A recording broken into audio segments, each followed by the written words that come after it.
Okay, good morning, everyone. It is 9 o'clock, and I'll call the July 25th, 2017 Board of Supervisors meeting to order. We do have a quorum. Dr. Hausman will not be with us this morning. He had another commitment this morning. We have our invocation from Colleen Montgomery from Holy Trinity Lutheran Church. Good morning. And after the invocation, please remain standing for our pledge. In the name of the Father, the Son, and the Holy Spirit. Amen. Let us pray. Almighty God, our Heavenly Father, bless the public servants in the government of Wythe County as they gather for this board meeting. May they do their work in a spirit of wisdom, charity, and justice. Help them to use their authority to serve faithfully, to promote our common life, to protect the earth and the least among us. Through your Son, Jesus Christ our Lord. Amen. Amen. I pledge allegiance to the flag of the United States of America and to the republic for which it stands, one nation, under God, indivisible, with liberty and justice for all. Again, welcome everyone this morning. We'll get right in on our agenda, citizens' time. Do we have anybody signed up? Would anybody like to speak during citizens' time? Hearing none, we'll close citizens' time. Okay.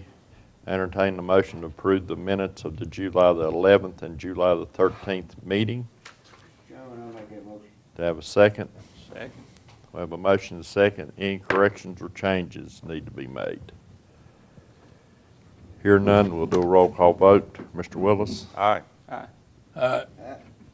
The chair votes aye. Motion passes. Payment of invoices. Make a motion we pay the bills. Second. Have a motion and a second. Any invoice any board member would like to discuss or pull out?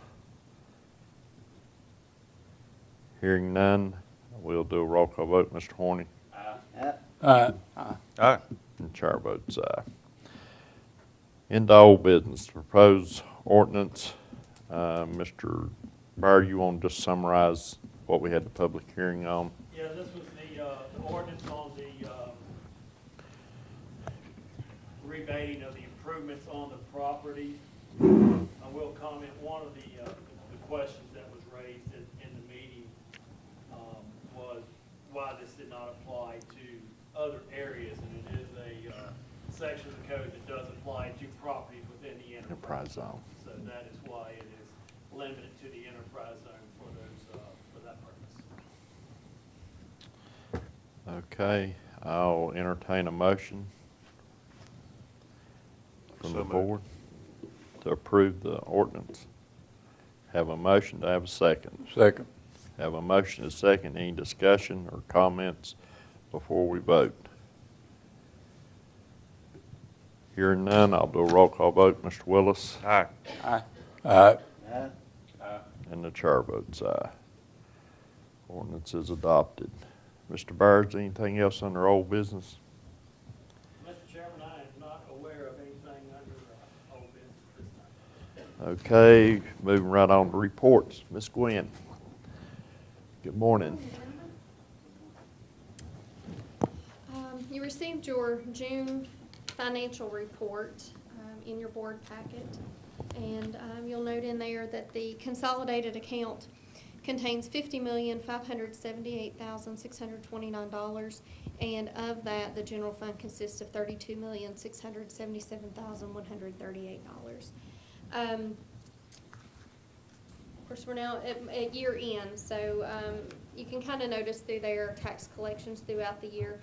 Some aspects are a little better than others, but it's never always perfect. You have some line items that you exceed at and some you fall below, but overall, considering my first fiscal year here, I'm pretty pleased. We're in a slow time right now, so we're trying to kind of work on some other things and work more toward this. I'm looking at forwarding information on starting a tax sale, judicial tax sale for delinquent real estate, hopefully by the end of August, so within at least the next 60 days at the most is my goal, so that we can get a sale scheduled for about this time next year. So we're working on that. We're starting to issue warrants. We're going to definitely try to participate and set off debt this time. So we've got a lot of new things coming on board, along with a lot of other new things that are already in the office. But hopefully we can kind of step things up a little bit and get a little bit more money in and help us out all the way around. So other than that, I really don't have anything for you guys this morning. Anybody have any questions on the financial statement or anything else pertaining to us? I know I asked you earlier about the Talus Munis system. How's it, how's it going? And have they been, David, and they've been working out the bugs and David's stuff? continuing to work on getting everything ready for the tax billing season. So I haven't seen David a lot because he's doing all that behind the scenes stuff that doesn't involve us as far as our office. So he's been busy with that and trying to get that going. We're still working through it. Things are always a work in progress. It doesn't matter how new they are or what they're like. It's always a work in progress, but it's going well. It's just something new, and we have to get used to it. That's just the way that it is. But overall, it's going better. We're making progress. We're interviewing tomorrow for the position that I had informed you gentlemen about last meeting that I have vacant. So hopefully within just the next couple of weeks, we'll have a new employee on board. And they're not going to know where we have been with things before. They're only going to know where we are now. So, I'm kind of excited about that because that way we can kind of get over that hump as well. But all in all, we're doing well. So, Okay. or at least we feel like we are. So, anything else? Thank you, Ms. Quinn. Thank you. I don't see Ms. Barker this morning, Commissioner of Revenue. We'll go on to our committee reports, Economic Development Committee. Yes, the Economic Development Committee met on July the 18th. Had a recommendation that we adopt the use of the Commonwealth Virginia General Conditions for the construction contract for the Appalachian Regional Expo Center project. Okay, coming from committee, it doesn't need a second. Any questions or discussion? Hearing none, we'll do a roll call vote. Mr. Horny? Aye. Aye. And the chair votes aye. Anything else from the Economic Development Committee? Well, we did have a meeting and looking forward to a report from the county administrator on the dates and times that we set as a result of that meeting. I think the board ought to be aware of those time schedules. Okay, Water Committee.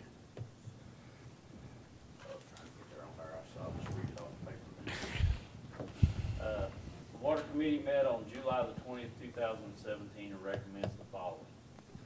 Number one is to proceed with a funding application for option 4 of the Ricky Road Water Project.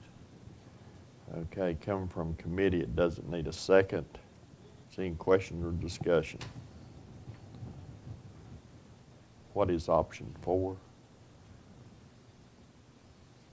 Option 4 is extending from 619, a relatively short distance to pick up 12 homes, 7 or 8 of which have requested water service down in that area. Okay. The plan is in here.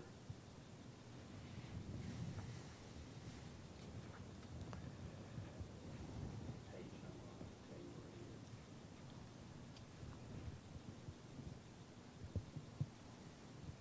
But it was the easiest section to address, the quickest. Page 188 of your agenda.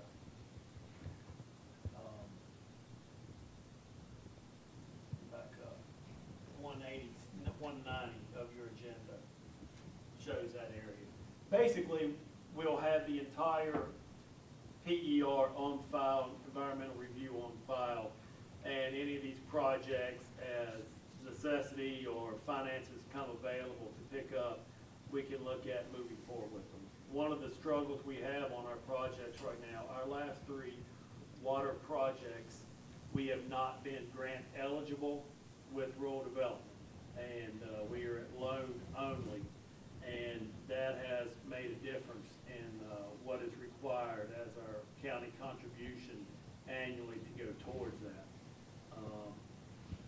What we'll do is we'll have the PER on file as some things may change from rural development or others, if any grant eligibility comes available. Then that changes our planning factors, and we can look at proceeding with some of these other projects.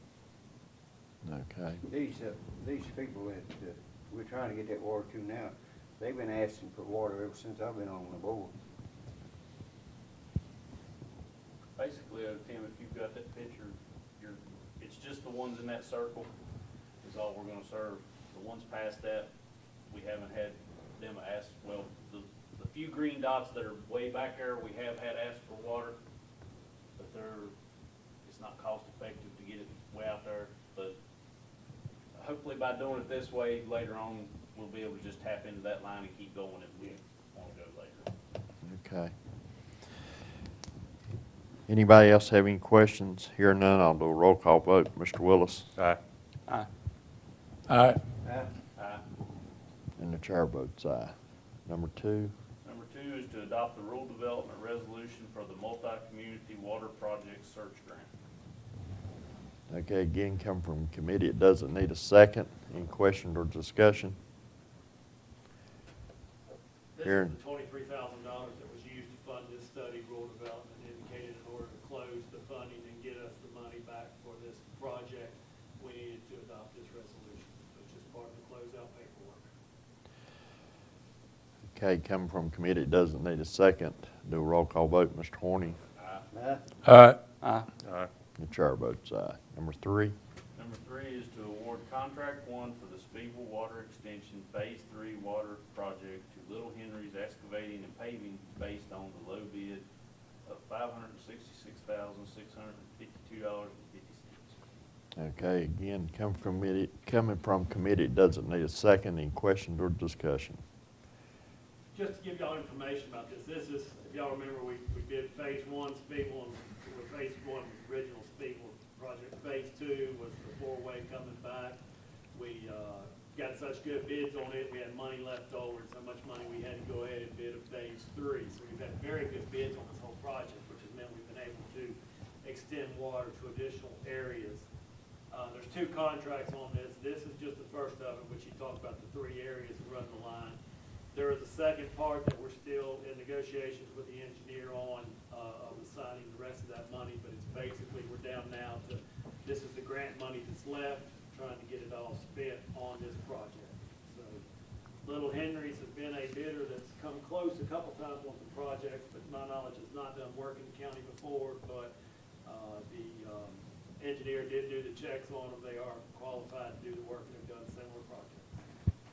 Okay, anybody have any, that bring up any questions? Hearing none, we'll do a roll call vote. Mr. Willis? Aye. Aye. Aye. Aye. And the chair votes aye. Anything else from the water committee? One more. The Water Committee met on July the 25th, 2017, and recommends entering into an open-ended contract with Hurt and Profit and Cardno Incorporated.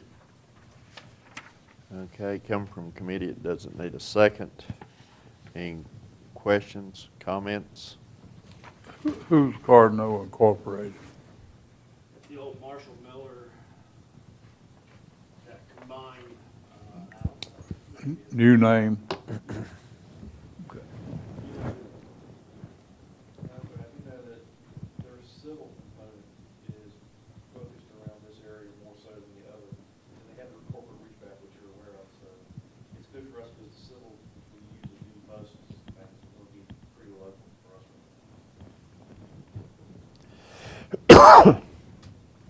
Okay, again, coming from committee, it doesn't need a second. Do a roll call vote. Mr. Horny? Aye. Aye. Aye. Aye. And the chair votes aye. Anything else from the water committee? I believe that was all we had. Okay, budget committee. Mr. Chairman, the Budget Committee met on July the 20th and made the following 5 recommendations. The First of those is to transfer $148,000 from the Sheriff's Police Activity Fund to account 3102-470030, and to amend and appropriate the same. Transfer is necessary for the purchase of 5 replacement vehicles for Sheriff's Office. Okay, again, coming from committee, it doesn't need a second. Any questions, comments? Are these new vehicles? Any other questions? Hearing none, we'll do a roll call vote. Mr. Willis? Aye. Aye. Ah, And the chair votes aye. Next item. The second is to amend and appropriate $1,422 to 2106, the Clerk of Circuit Court, for compensation board part-time funds. Okay, again, come from committee, it doesn't need a second, and these are comp board funds. It's not county funds being spent for part-time. This is all comp board money. Any questions, comments? Hearing none, we'll do a roll call vote. Mr. Horny? Aye. Aye. And the chair votes aye. Number 3, To amend and appropriate $2,340 to account 3505-461400 for replacement turnout gear and boots. okay, again, come from committee, it doesn't need a second. Any comments or questions? Hearing none, we'll do a roll call vote. Mr. Willis? Aye. Aye. ah, The chair votes aye. Next item. To amend and appropriate $15,000 to account 4401-430150 for consulting services and water sampling on the Wythe County West Water System. Okay, again, come from committee, it doesn't need a second. Any questions or comments? Hearing none, we'll do a roll call vote. Mr. Horny? ah, Aye. Aye. And the chair votes aye. Next item. And lastly, to amend and appropriate $2,283 to account 3102-461250 to cover the total loss to a 2010 Ford Crown Vic. Okay, again, coming from committee, it doesn't need a second. Any questions or comments? why is that? Don't we have insurance? This was off of insurance. Typically, these are on the consent calendar, to be amended and appropriate on the consent calendar. And this is what we got back from the insurance company on that, and we're amending and appropriating that back into the sheriff's budget. So it was the reason why it is on here, Court made an error in what they sent to us. Our deductible is $1,000. They claimed a deductible of $250, so we've got to pay them $750 back. So what we're accepting, the $2283, is all the amount that is owed to us from Court. Thank you, sir. Now, as far as what happened to the vehicle, I'll let Mr. Foster tell you that. I don't know. I believe that was Crown Vic versus Deere. Okay. The age of the vehicle and the airbags automatically makes it go on. Lost. Okay, again, come from committee, it doesn't need a second. Any other questions, comments? Hearing none, we'll do a roll call vote. Mr. Horny? Ah, Aye. Aye. And the chair votes aye. Anything else from the budget committee? No, sir. Okay, county administrator. Thank you, Mr. Chairman. Several informational items here for you, and I just go over one. Just joint governing bodies meeting is next Monday at Royal Retreat. The retail coach will be in attendance. We'll be doing an overview and update of the work that they have done. They will be by here that day, and we'll be working with committee members that giving them a tour probably on the 31st of the western or eastern end of the county, looking at our areas. If there's any topics anyone would like addressed at the joint governing bodies meeting, please let the chairman or myself know, and we'll get that information prepared. Next item is just the BEDP tour report. Josh Lewis, who you all met a few months ago, he came in here and spoke to us, has been working with BEDP and getting more of their staff out here and familiar with the area. It's also been a mission of Stephen Moray, the director, of having them familiar.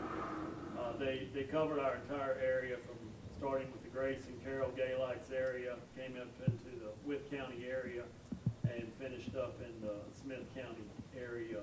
A very good tour, had about 9 or 10 members. It fluctuated because some of them had to go back to work on some other projects. One of the comments that was asked is what attracts millennials to this area, what can keep millennials to these areas, and there was a wide range of ages in this group as well. And I really think some of the evening spent in downtown Wytheville, and same thing that happened over in the Galax area, and then also with the Lincoln Theater and some things downtown. They had a wide range from athletic activities, from showing them the trail, to evening activities, to showing them quality of life things, not just industrial things out here. Another strong point of the focus of the tour was WCC and their skills training, job skills training, meeting the needs of the industry. So Mr. Lewis is receiving feedback, preliminary feedback he's received has been positive. Any recommendations that we can work with to the next. And obviously, Lot 24 was a surprising sight to all of them, just to see that large of a site, flat graded in Southwest Virginia. So it was a tour that I think was well worthwhile. I do think we will see some benefits coming from that tour, and I'm glad to see BEDP making an effort to continue getting their staff out and into this area. Tyler Munis, update, just payroll system went live. The school system will be doing their first payroll on this at the end of July. We did our first one for July 15th. They're working on our second one right now. We appreciation to Casey Jensen from our payroll staff. She has done a wonderful job in working on this, and she's also spent some time last week over with the school system, assisting them and helping them to make certain the system comes on and goes live. And she has done a wonderful job with it. So thanks to her and Bruce, and as always, David is our computer guru that ties all these systems together. So that has gone well. That means in place right now are the financials, the tax billing, and the payroll system. Some of the next modules to be done are licensing, which is a very minor program, and one of the things is, if I remember correctly, that's the last item that Lori has on an old legacy system for the dog licenses over there.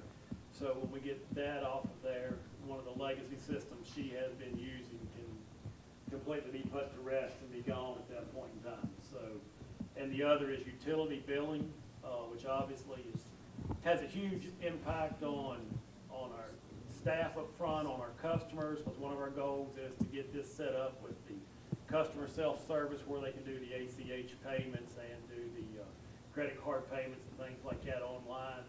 That would be tremendous for customers and for staff both. Looking at kicking that off this fall, probably an 8, 9, 10-month implementation time for all of that to go in. So, any questions on Tyler Munis or any updates on it? I know in our 18 budget, we added money for another IT person. What processes are we at on that? Mr. Southers is working on getting the advertisement out to bring someone in to help him. And if you want to comment on it, I know you're appreciative of it. Yes, I'm definitely appreciative of it. It's been rather hectic lately with the Tyler Munis stuff going in. I've not gotten the advertisement done yet, so hoping to get that done in the next few days, get that ready to go. Okay. Next, dog shelter air conditioning. I sent information to you all as well, but just if you all don't mind, I'd like to draft a letter from the Board of Supervisors to the chairman to sign, expressing appreciation to Dr. Pettit and his staff for their donation in the last week or so. It has worked well, and the volunteers are appreciative of what's out there and the work that the staff is doing with it, and I think it'll help us in continuing to stay in compliance on our shelter out there. With Bland Foundation grants, the Lead Mines Rescue Squad is looking at putting a grant request in with the help of Mr. Farley for outfitting their new ambulance. Wythe County Rescue Squad has been agreeing to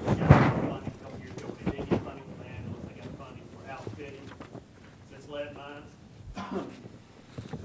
excuse me, has just been awarded their rescue squad, looking at getting funding to get some of the outfitting of it to go in.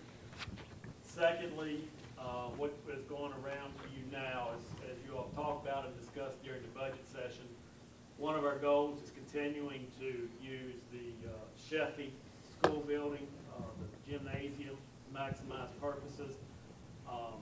Mr. Farley, Mr. Williams have been meeting with the health department. A program at the town is now running that originally started through the health department. It was a very successful program, was their Fit for Life program that they run up here at the Wellness Center. The town runs it entirely. Looking at trying to make a Sheffey, and we're coming up with the name of it, or Get Fit with Sheffey, or Get Fit with Us, or Sheffey, whatever, but end up having something for the eastern end of the county to have a fitness type program, probably over a 3 or 4 month period, looking at getting grant funds, and the health department is strongly interested in helping with it. And Carolyn Jackson was the one that originally organized and set up the Fit for Life program, and she's interested in seeing a program like this out in the county. So if with your all's approval, we'd like to make application for that to, and if it's not successful this first time, at least it gives us an idea of where our shortfall is, and we can make application next year. Okay, we have a resolution 2017-19 authorizing county staff to submit a grant application to do Wythe Land Foundation. To have a motion to approve, to adopt. Okay, do I have a second? Have a motion and a second. Any questions or discussion? Hearing none, we'll do a roll call vote. Mr. Willis? Aye. Aye. The chair votes aye. Resolution passes. Thank you, Mr. Chairman. The next item I have on my agenda is Pump Hollow Road, and Pam Heath is coming with VDOT this morning, and we'll address that at that point in time, so I'll just wait till she gets here and go over it. Appalachian Regional Exposition Center is the last item, and they mentioned the time frame and time schedule. Did want to give everyone an update from our last meeting. Obviously, we had a work session. Mr. Dalton presented his information. We did have a follow-up meeting with our Economic Development Committee with the Lane Group. They are aware of all of our comments and recommendations on that. Their recommendation is to put together all of those changes as an addendum, which is the easiest way to address those items. The next item was discussion of getting this project out to bid. There were 2 dates that were mentioned as the goal of getting it out to bid. One is getting the final construction numbers, elevations and everything done, closing out the grading project. The Lane Group is still working on finalizing the stormwater management plan on the phase 2, which is the building construction part of it. Part of the information they'll have on their final plan is the final elevations and everything that go into this. Mr. Vaughn and I have had conversations over the last week of pushing the contractor to get finished on the grading, which is primarily down now to the removal of the unsuitable material that we discussed in the last meeting, and have given them the approval to go forward.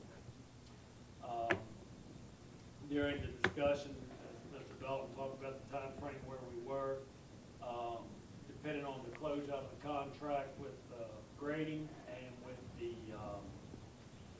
work from the Lane Group on finalizing their changes and the stormwater management plan, a September 1st timeframe. I discussed backing that up, possibly 15 days, if at all possible, with the grading being done sooner and getting that information to them. So, Mr. Dalton's comment was that his estimate was it would take 1 to 2 weeks in writing up the specs. And that's one thing we took out of the Lane Group's bid, was they are not doing the bidding for us. Now, if we bid it as the one lump sum item, that could be done a lot sooner, but staff is going to have to work with our Economic Development Committee. Mr. Dalton, I met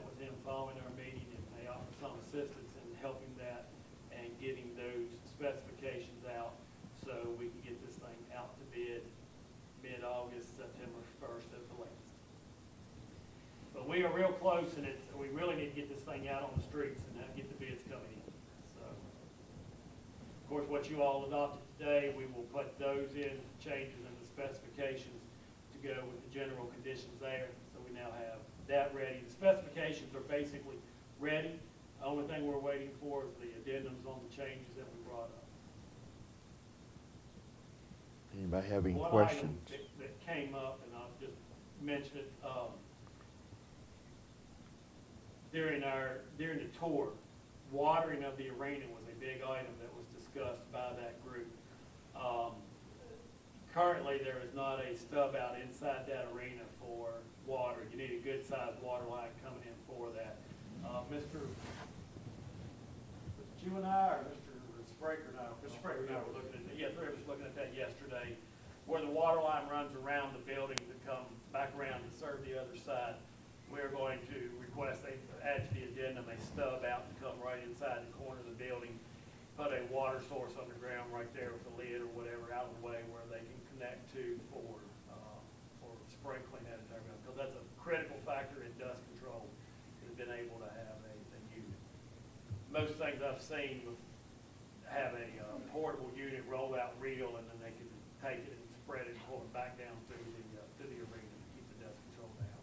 But that is a critical component, and it is not in there now. Couple comments. Okay. Mr. Bone, how close are we to being in violation with DEQ because of inactivity on the site? In the amount of days that you can't abandon a job?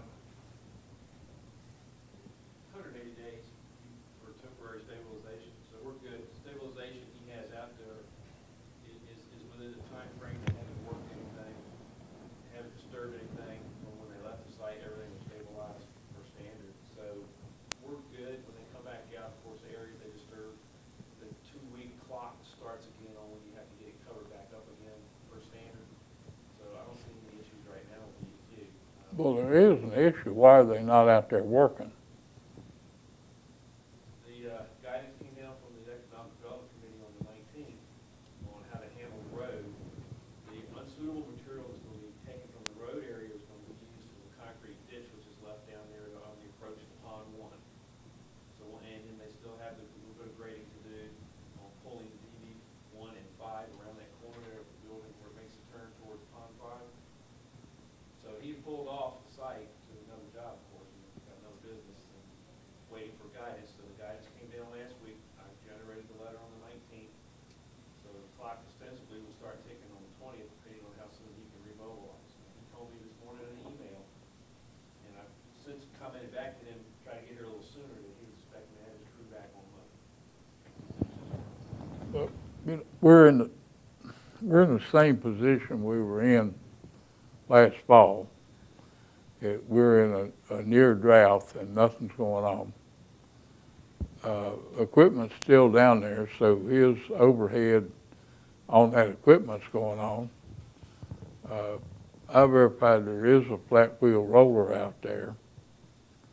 Unless they've come and got it, there's a cat vibratory flat wheel that we need to stabilize the road with. Have they pulled the grader away? I don't know, I have to go back and look. I don't remember seeing the grader in there. I remember they loaded it up about 2 weeks ago, 3 weeks ago. They had on a 60-ton hauling it out of here. So the grader's probably gone. And of course, he's got his personnel in other places running other equipment. I expect it back on there Monday based on what he said. Maybe he get out here sooner and start working on that ditch at least. With the email I sent him this morning saying, let's get moving. Any more questions? Mr. Barr, you have anything else? No, sir, that is all. Mr. Farling, County Attorney's report. Do you have I don't have anything? anything to report. You don't have anything to report? Okay, we'll go on to Board of Supervisors. Let's get the Blacklist District, West Whiffle, Nothing at this time. East Whiffle, Nothing at this time, Mr. Chairman. Fort Chiswell District. What time did you anticipate BDOT being here? 10 o'clock. Could you call to see if they could come any sooner? We're only at 9:30 and we're gonna be done and they didn't show up. So we've got Mr. Vaughn give a short report on year end, and Mr. Southern is on the agenda also to give a report, so, Okay, my two questions is, we need to hear the status of the Grims Forge Road. We need to hear the status of the bridge at 712. And we're getting a different story about that next extension of Millers Creek Road, which I'd been told repeatedly it was gonna happen this year. Now it's not funded until next year. So it seems like we have adjustments on their budget. Of course, I'm sure it's my fault that I misunderstood what I was told. Okay, we'll move in with VDOT when they get here. Lead mines. I had some issues with VDOT. You have issues with VDOT. Okey-doke. Speedwell. I don't have anything at this time. And I don't have anything at this time. Moving on into new business, we have the consent calendar.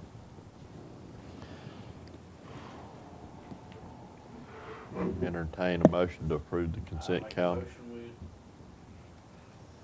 accept it as presented. Have a second. Second. Have a motion, a second. Any comments, questions? Hearing none, we'll do a roll call vote. Mr. Willis? Aye. Aye. And the chair votes aye. Okay, moving on to department reports. Mr. Southers?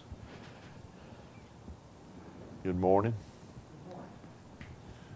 And before you start, thank you for all the work that you're doing with the new system.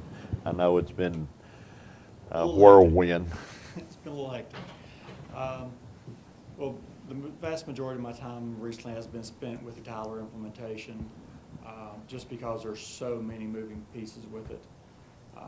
There's a lot of components that through conversion have to be tweaked a little bit, and that's going to be true of any system that you use. So right now, currently, we're going through and redoing the mobile homes because of the information that was brought over with the conversion isn't what we really want to keep in the system, so we're going to upgrade that. And that's part of something we do every year anyway, so it's just a matter of getting those pieces put together. On the tax side, we still have a few things with valuations of vehicles and trailers, things like that we're working on. That should be resolved in the next week or so. So those are moving forward. One item, I don't know if it had been mentioned before or not, is in the cash sharing. There was an improvement that we want to do in cash sharing that I know that the treasurer requested to have. Currently in cash sharing, when a customer comes in, it displays just that it's a vehicle, that they may have 3 vehicles, but it doesn't show what the vehicles are. So we're asking to have that changed. Have not sent that to Tyler yet, but that's one of the changes we're looking at having done. We've talked to other clients of Tyler's, and they're all interested in having the same thing. So it should be something that we can get the development spread out, so we don't have to foot the bill for all the development on that. As far as payroll goes, payroll, I talked to Casey this morning and talked to Laura Helders, who's payroll for DSS, and they are very, very happy with the system. I think Casey said it was awesome, and Laura said it was much easier, the Tyler payroll system. And for contrast, Laura said that the SunGuard system pretty well sucked by comparison on payroll. So she's very happy with the new system. They're going through that with the schools right now to get them up and running. We've done a lot of support for the schools because they do have the much larger and much more complicated payrolls than either the county or the DSS do. So we have spent quite a bit of time helping to bring them up, get data converted, things like that. That's really about all that I have right now. I've got several machines that are sitting ready to be installed and a couple of servers that I've got to finish up. But other than that, that's a lot of my time's been spent with Tyler. You know, like I said, we're making good progress with it. I'm very happy with where we're at with it currently. Has Tyler been real cooperative about working and getting this? Well, I had a little bit of an issue with a couple of things I'm going on now, and it was part of the transition between the training phase and going on to support. There was a little bit of miscommunication there between what training taught us and what support thought we already knew. So, but we seem to have gotten that squared away last week, and that's moving forward. Okay. Does anybody have any questions for David? David, overall, I guess just briefly on computers, on our networks, on our computers and everything, basically, we're sort of keeping everybody on a rotating basis. We're updating as needed across departments and everything for laptops, desktops, things like that. Right. That way it's not hitting at one time on most of the departments. Correct. We're pretty well spread out. I would like, once I get my assistant in here, I know one of the things that is on my to-do list for that for that person is to kind of get everything documented up, how old everything is, so we can actually get it on a very set scheduled replacement. Right now, we're pretty much running until the hardware is either completely antiquated or, things it just gets to the point where it needs to be replaced. So, and we've pushed because I've never believed in buying cheap up front. You're much better off buying good equipment up front and keeping it longer, and that's worked very well for the county so far. And some things you get what you pay for. Exactly. And we've done so far, knock on wood for that, but we've done extremely well as far as the longevity of the machines and how much time I have to spend actually maintaining equipment. You can save $100 on a machine and chew up $500 in maintenance on one pretty easily. Does anybody else have any questions for David? I'd like to make a comment. Yes. This is one guy that payroll money is very well spent, and he's very deserving of an assistant coming in. So for me in my department, I'm very appreciative of you all being willing to budget somebody to come in and help David, because there's days I feel terrible calling David just to ask a simple question because he is so busy. But he's payroll money very well spent for the county. We need a few more of David here with his knowledge. But I'm very appreciative of that. Well, we are too. The board is very appreciative of what David has done, and we recognize that as technology grows and we get more complicated doing things, you do need help. I mean, it's hard for one person to keep up with all the changes and upgrades and improvements that the county's going through. And hopefully in the long run, we made a good decision, and I think we have them, going with one system. I think that we have. I really do. You look at where we're going and where we've been with things, and we really could not have gone from the handwritten systems that we had originally to a system as complex as Munis in one step. There's just no way to do that. We had to go through the step of having SunGuard first, and I know it's been, my personal opinion is one of the other vendors would have been a lateral step. It wouldn't have been a step forward. It would have been a lateral step. So I'm very pleased with where we're going with this. The ability to tie these things together is something that is going to pay out in the longer term, I believe. Yeah, I think the board made a good decision. That being said, thank you, David, for all you do again, and we Thank you. appreciate it. Mr. Chairman, before we Yes. call Bill, I think VDOT is here. Oh, is Let's there? go ahead and get them to come on in. Bill, wait.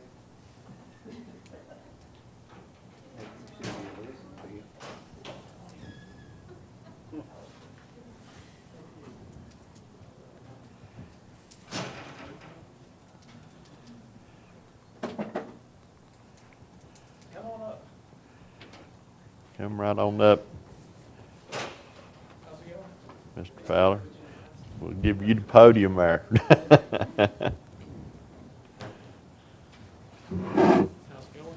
Pretty good. You doing all right? Good. Let's see here. Where do you want to start? Want to start with the 6-year plan or? Yeah. Wherever you want to start with, then I think several's got some questions All right. for you. I can kind of give you some updates here on where we are right now in Wythe County.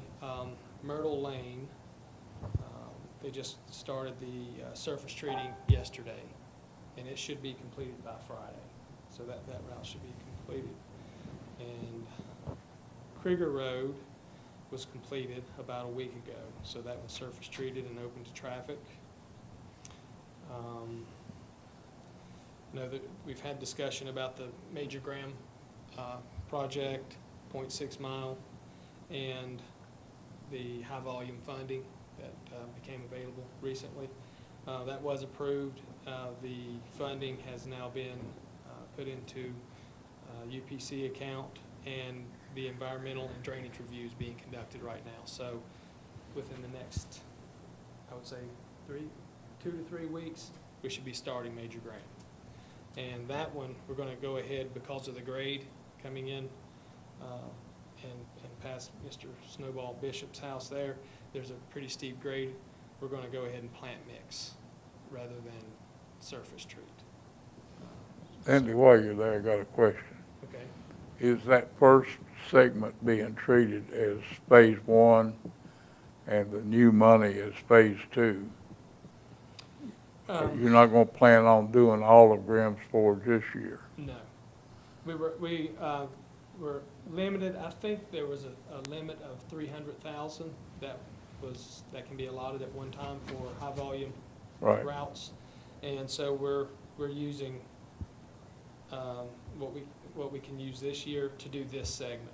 And there's But you already had 86,000 correct. and 300 more, so you're not subtracting 86 from the 300, are you? No, we're just leaving the 86 in the 6-year money, which actually is going to help us on what I'm going to talk about next, and that's Sharon's Drive.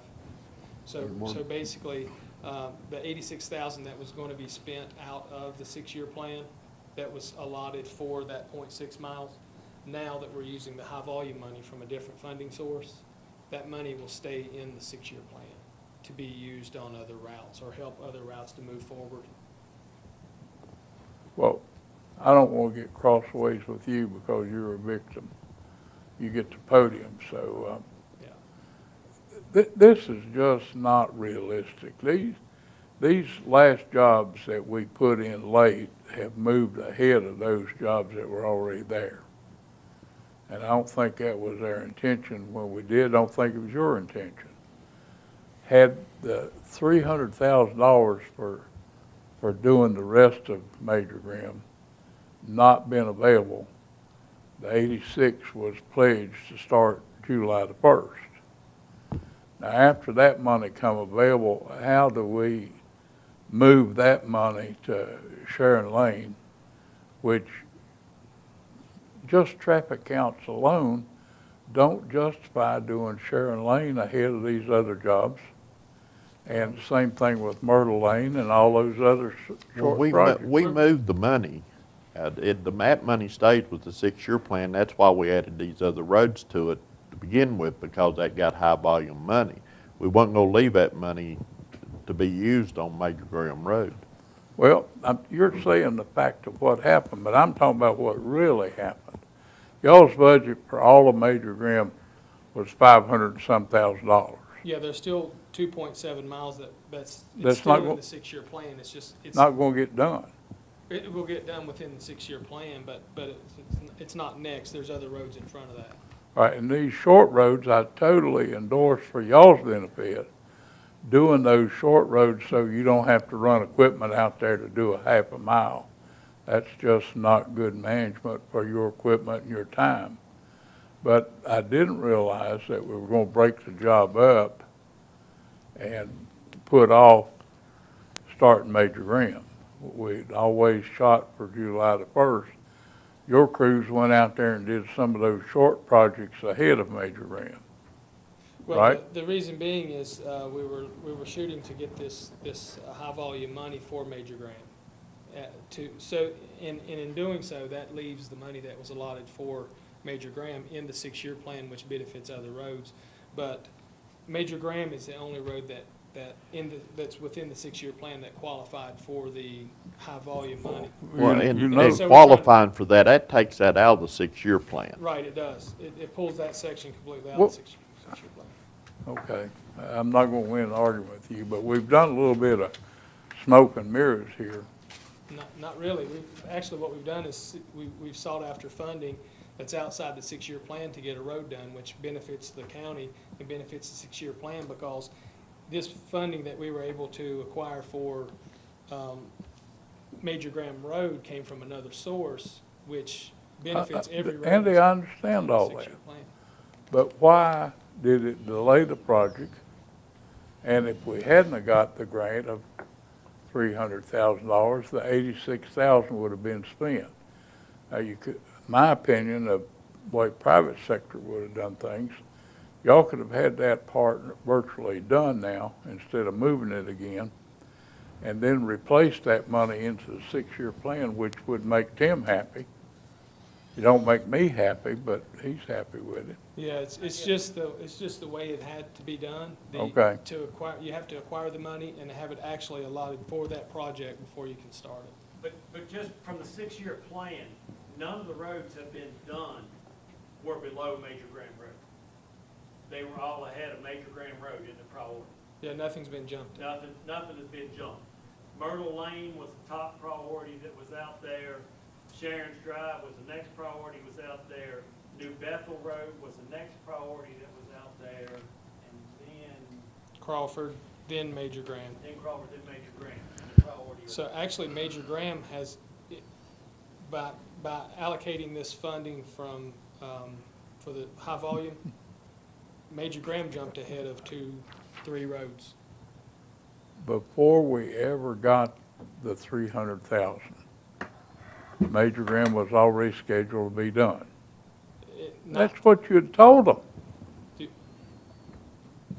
Was Major Graham, when Major Graham was put on the 6-year plan, was it the whole road or was it in sections? In Just sections. sections. The section we're getting ready to do, 0.6 miles, and then there's the 0.27, which is coming later.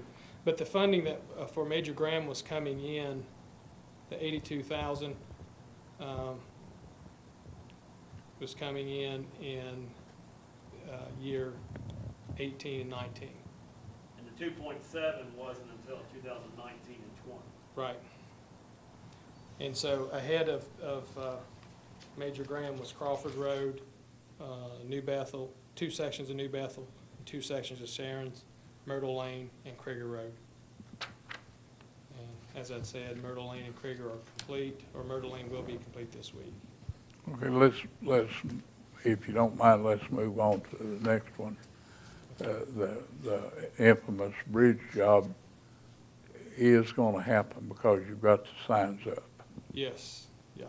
Okay, while we're talking about that, the bridge job he's referring to is on Millers Creek Road, Route 712. We've got message boards out to alert the citizens that live on that route. They've been out for about 2 weeks, letting them know that on July 31st, from 7 p.m. until 7 a.m. the next morning, 12 hours, the road is going to be closed for that 12 hours. And then at 7 a.m. throughout the next 12 hours, we'll have one lane or the other open all day. So at 7 a.m., if all goes well, we should have the bridge installed. Andy, are you privy to how wide that bridge is gonna be? I think it's 18 feet. So Okay. it'll be a 2-lane bridge. All right. We're using the existing abutments. The abutments actually were wide enough for a 2-lane bridge. Last thing that I've got is, on that side is, can you explain to me what happened with the next piece of Millers Creek Road? It's It still- wasn't finished this year, it was finished, it's been in place over a year. Let's see. At one time, we thought the funding was there for it to get done this year, because it doesn't need a lot, it doesn't need a lot of drainage, needs a few secondary pipes. but it's mostly putting down the pug mill and the surface treatment, and now it's being moved to next year. But I expect your report says it's always been next year. Well, I don't see on the report where the funding's coming in. I don't see it. It's, 17, 18. right under Pump Hollow Road, doing 18, That's a different section. H2. Miller's Creek, yeah. It comes in 18, 19.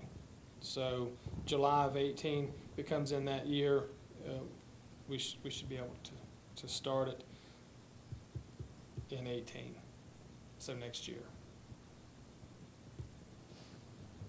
And then the next section that we added this past year is not for 2021. Right, yeah. it's not Say showing- what? The section that we added this last. Oh, this oh, last- yeah, that was just- 2021. That was just to get it into the 6-year plan. Yeah, that was another half mile, yeah. Yeah. That's coming up later.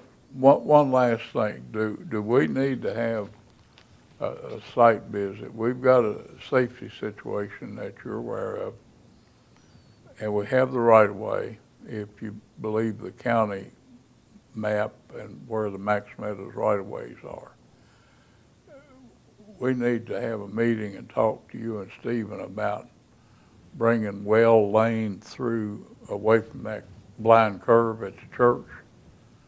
What act of God in the Commonwealth does it take to close that dangerous intersection and bring Well Street out there to the open intersection? It's about 150 feet of right-of-way that's not used because it's not surface treated or paved, right in front of the store. That right-of-way's always been there. That piece that brings you out in that blind curve is getting more dangerous all the time. We may just have to meet on site. We'll and go at that. look at it, okay? We'll get Pam involved in that too, because she can help us with the One last question from the board, from the supervisor, is what is the status of the entrance permit over at Poplar Camp? The Pure Country, Yep, talked to Mr. Edwards last week, and I'm waiting on a letter of credit from him for the work to be done in the right-of-way for a bonding. We need to bond that work, and as soon as I get that, and I'll get this issue a permit. okay. The plans and everything are ready, that's the only item you're waiting for. Right. I spoke to him last week, Mr. Edwards, and he said he'd bring it by. Okay, so back to our schedule here. Major Graham is the next one to be started as soon as we get the environmental and drainage review. And then after that, Sharon's Drive, actually that the environmental and drainage review is being conducted now for Sharon's Drive. So the next two routes that'll be started this year will be Major Graham and Sharon's Drive. And then as listed, you all have a copy of the 6-year plan? You have it, Stephen? I've got it, yes. If any of y'all want another copy, I'd be glad to email it to you. Okay. Yeah, so basically, next year, we'll be doing New Bethel Road, both sections, and Crawford Road. And I don't know, we may possibly, depending on how those two go, we may be able to get Nixon Road completed. And do we want to talk about Pump Hollow? Yeah, we do. And basically on New Bethel Road, you've actually, funding-wise, it shows the funding is in this year to do it, but you just aren't gonna have enough manpower to do it, is what you're saying. Right, yeah. Because doing all these projects in-house, plus trying to keep up with our normal maintenance activities, we can only do so much, but, so, yeah, New Bethel's first for next year, both sections. And then following Crawford and Nixon. Yeah. Now, Pump Hollow, any information you can give, but basically, y'all, I've copied you on the letter that responded to the concern on that. Obviously, that's on our 6-year plan, the estimate's $160,000 and supposed to start July or later next year, depending on where your other roads go. I understand the recreational access fund is what Mr. Moore indicated he was talking about, and I guess using it similar to like the Major Graham Road with the high volume road. What are the steps to get the recreational access funds, and as such, then it would it release $160,000 here to go towards those? Yes, it would, if we can acquire the recreational access funding, which is a different funding source, just like the high volume, the 160 that's allotted for Pump Hollow in the 6-year plan would remain in the 6-year plan to be used for other projects, or to add other projects. Pam is working on that now. If you would, Pam, give some information. The recreational access program, it will give you $250,000 maximum unmatched. If you need more than that, it goes up to $100,000 more with matching state funds. And you have to have DCR designation for the Crystal Springs, I think, is the main part. You'd have to have, and I can give you a checklist of all the items that would be needed to apply for that funding. But the major thing, I think, is the DCR has to designate it as a recreational area. And it's because when the request goes for the CPD, they look to DCR to approve it before they approve the funding. So if DCR makes the designation, then they approve the funding, and then the CPD can approve the funding. So does Steve Moore have to apply for that? And it has to fall within the jurisdiction of the county, so Beaver County. Okay. What I would talk to you more about is basically getting their assistance in the steps to get this DCR approval, if that's what it needs, to have them help run lead on that, because they're interested. And I understand that signage can also be included in the recreational access as well, and that's one of their goals, is to get the brown signs up there, which they can't get now, I understand, because it's not a surface treated road. Is that correct? All right. Are you all fine with proceeding with the Yes. town like that, and that can free up some money for our 6-year plan? I don't know if it'll speed up the entire time. Would it be a bid out job, or would it still be local forces doing the job? We could do it with local forces. And the board with agreement with that? Okay. All right, and last thing I have on my update list is this, I just wanted to give you an update on the Silence Road Bridge. I spoke with the district bridge engineer yesterday, and they were trying to get state of good repair funding for that bridge replacement, but it didn't rank high enough this year in the priority list of other bridges, obviously, that got higher volume roads and interstate bridges. They got the money this year. So in the spring of every year, they have another state of good repair submittal of projects. And so hopefully next spring, they're going to try again, but hopefully at some point we'll get that state of good repair funding for the bridge, but didn't make the cut this time. And that's all I have on my list, so I'm open to Okay. questions. Steve, you have any questions? Charlie? Joe, you have any more? Coy? I have 3 or 4. About 69 before you get to Locals Rest, the edge of the road, I guess the truck of it knocked holes in it there.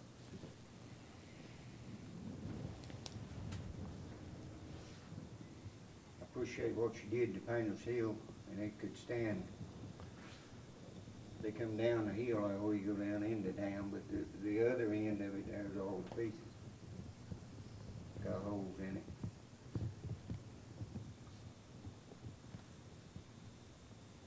And Route 69, that was right before the intersection of what? Locals Rest Road. Right on the edge of the road there. Down at the old reclamation pit. Well, Austin Hill, Yeah, I think all that traffic in and out of there's broken edges of the road. Did you turn in the one for Redstown before you get to Powder Mill? Breakdown, I have, yes, but you can Okay. break down right before Powder Mill Road. And I I did have a call yesterday morning from a Mr. Spencer concerning Scratch Gravel Road. He seemed to think that he might could get some right of way up through there. And what route's that? Scratch Gravel Road. Right off 607?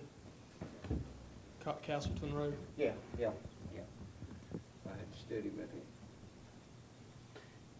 We looked at, your people looked at it, it ain't been long ago. And I believe the issue was the right of way. What they would like to do is get it fixed up to the top of the hill there where Clem lives, on kind of the curve in the school bus. You talking grading, grading and ditching up through there, or? They'd like to have it tarred and chipped, So that's something we want to look at as far as adding to the 6-year plan?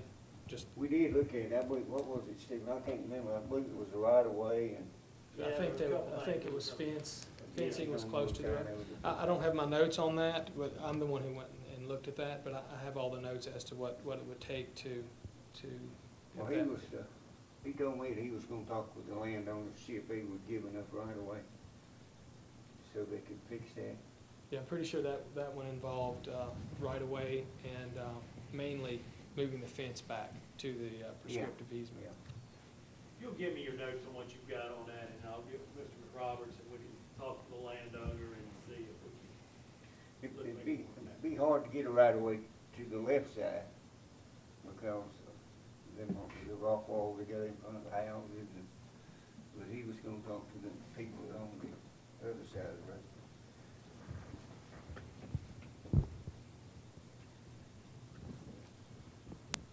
That's all I have, thank you. All right. Gene? Haven't had anybody complain, so. I do agree with Coy on, Painter Hill Road over in Ivanhoe's getting, the asphalt's in pretty bad shape all the way through there. It needs to be repaved. May I bring up a couple of items? Well, I'd go ask Oh, you've got one some. more. Ready Mix Road, from Chapman Road to where we start, where are we at on that? Who owns it? And, It's all a right of way. Right of way. Existing right of way up through there. It's one of those that, I think Mr. Dalton had talked to you all before about like possibly looking at using rural addition, to add that. Maybe even as a no-cost rural addition. Obviously, it's well constructed. It's held up to dump trucks hauling sand out of there for many years. So it would be one that we'd be looking at doing that. can you get with VDOT and see what needs to be done to take it into the system? I know there's got to be some kind of curbing and stuff put up in there to keep them trucks from just parking in the middle of the road. And hopefully, in my opinion, we're going to have to do something to that intersection, and I'm going to talk to Carlington and Griffin, see what kind of funds we can get from the federal, see if we can do something to that intersection up there, because when this exposition opens, it's going to be, it's just take your life in your own hands every time you come to that intersection. It's a free-for-all now. I can imagine when the Expo Center opens. Yeah. I talked to Donnie Necessary, about, I think it would help if we put a signal up there flashing yellow and red. Because people come up there and just stop. And then some people think it's a four-way stop. And the trucks come through there, the ones that come there all the time, they come flying through there, and you got people that thinks it's a four-way stop, and they've stopped, and they take off, and it's a mess. It is.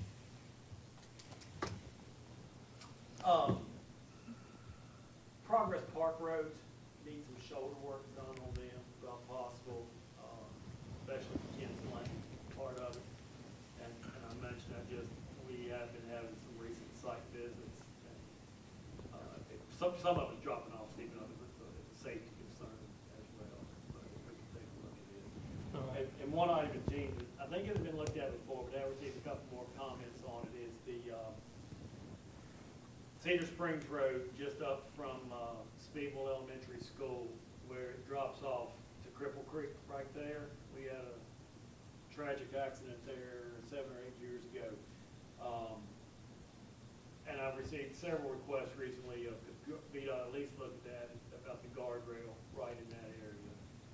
There was also a few requests from some out on, going toward your direction. I don't know exactly where those are, if you want to describe those. But the primary one I hear is right up from the school, and I never realized how much of a drop-off it was there until that accident, and I stopped and looked at it right there. But it is a short section that could use some guardrails. 749. The other road is, that he's talking about was St. Peter's Road. I don't know, do you know where I live? Yes.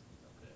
Yeah, we came out and looked at that, and like the edge of pavement, it just, it's, There's nothing there. yeah. You drop off the pavement and I mean, you're gone.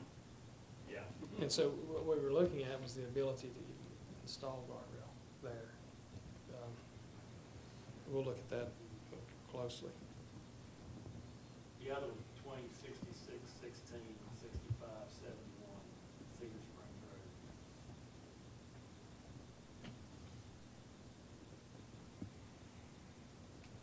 I did have one other one that I forgot about.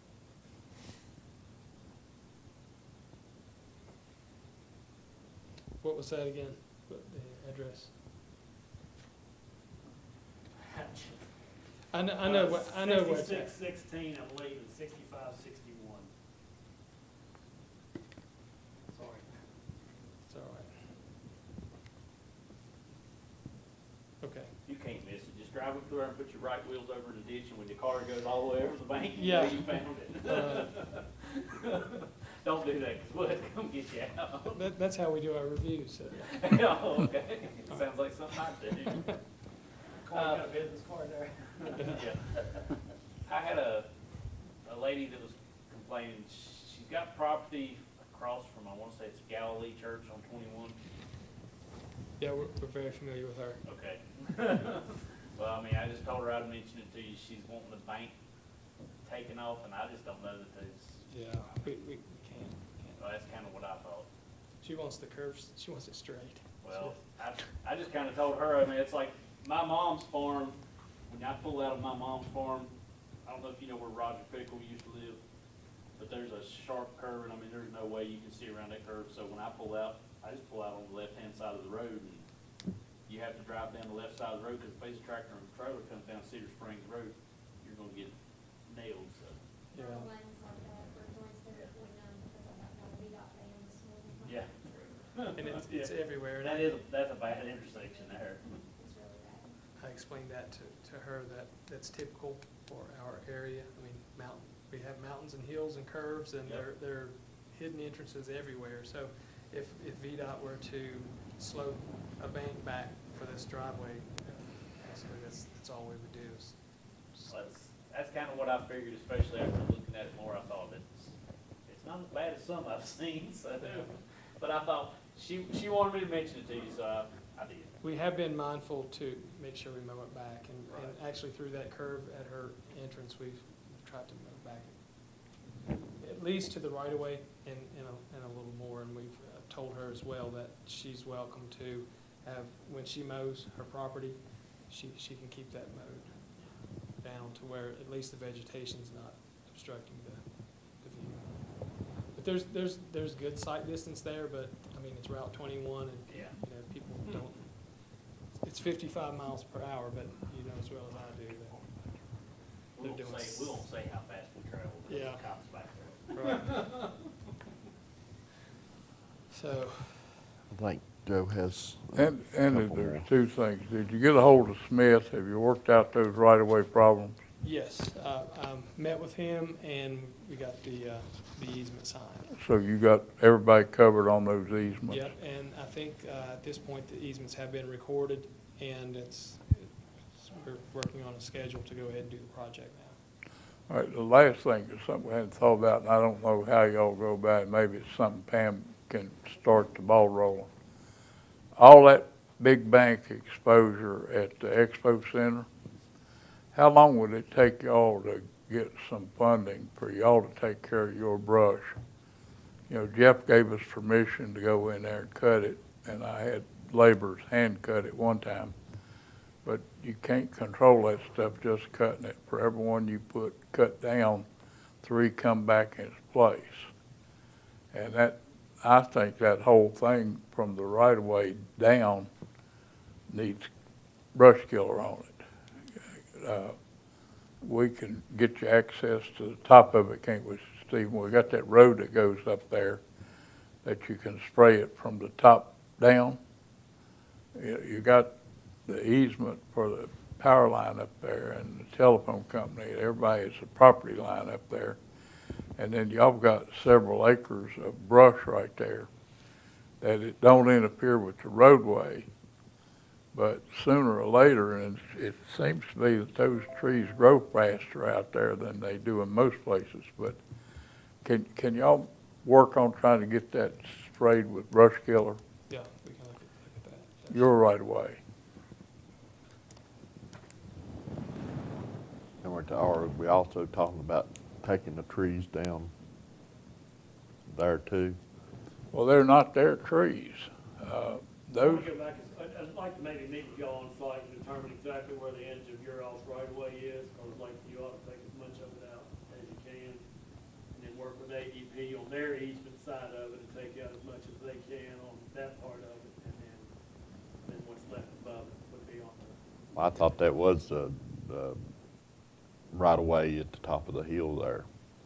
So I don't know. well, I'll bet you that all the AEP poles are 1 foot off the state right of way. Well, yeah, I know that, if not farther. They don't get over on the state right of way because they, I can pull a plan sheet for that area. if you pull a plan sheet, you've got a use for that too. That's something we're thinking about, that whatever you got on that property right there would be a big help. You know, there's a road goes up through there, and we've got a county sewer line that comes down that road, a trail. And there's several manholes on y'all's right of way there. You know about that ramp that you can go in down there at that pipe? There's a concrete pipe entrance down there. It makes no sense other than it was put in to get that sewer down from the truck stop. It's right there at that little pull off where everybody pulls off there. There's a to the trail that side. goes up there, and it's got a couple of manholes on it. And that's an 8-inch line come off there, isn't it, Stephen? I believe it is correct. Yeah, and I think that was installed when they built the Flying J. Mhm. Stop there. Does anybody have anything else for Mr. Fowler? VDOT today. Andy, we thank you for coming. Yeah, thank you guys. Thank y'all for coming. Can I say one thing? Yes. I was talking to Bill about this, we've got a project, on Interstate 81, and I think it's scheduled for next summer. They haven't really worked it out yet, the exact schedule, but they're gonna widen, the lanes there between exit 72 and 73, just to let you know what's coming. It's a smart scale project. And, it'll probably have some impact with the traffic flow in there, but just to let you know. What's the status of the 80, the exit 77 north and exit 80? Yeah, where 77 comes on to 81. I think they're accepting bids on that. So what are they planning on doing at 477 comes on to 81? Widening, on-ramp and extend it. How's that go affect getting off on 73? They're still gonna, the intent right now, I was in a meeting a few weeks ago, the intent right now is to keep everything moving, to keep the off-ramp open. Because that's another place where people's coming north on 81, it's getting off at 73, then you got all the traffic coming on off of 77 on to 81.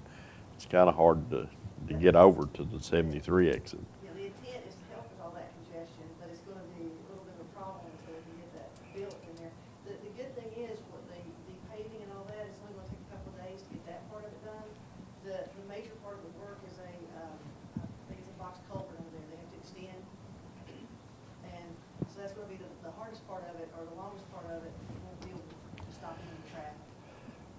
But the traffic on 77 north coming to 81 is, it was backed up last Saturday, It was even accordion all the way past Hillsville. Yeah, I mean- that project is accepting bids now. So, and what they're gonna do is extend 2 lanes all the way throughout that ramp onto the interchange, the 8177 interchange. I hope that helps. So, I mean, that should help some, because, I mean, as of now, it's been bottlenecks into 1 lane. And so, once it's open to 2 lanes, it should flow better. Well, Andy, whoever come up with the placards had a good idea. For a little bit of paint, that's really helped a lot. Had come up with one of our meetings down there, and I think we may even suggested that. The shields on the road. Yeah. Oh, yeah, it's helped at both interchanges. Those California slides that happen are wreck makers, that people realize they're in the long lane and just take all of them at one swipe. Of course, it makes work for Coy, but we can't support him all the time. But those have really helped a lot. I think it's a good way to go in those intersections, get people's minds straightened out before they get to the intersection. That and the flashing signs in the curves, I Well, think. the has helped a chevrons are lot. going up all over the state now. That bad one at Buchanan, I saw that it got the same chevrons after they worked so good out here. Thank you, guys. Thank you. Thank you, Andy. Mr. Vaughn,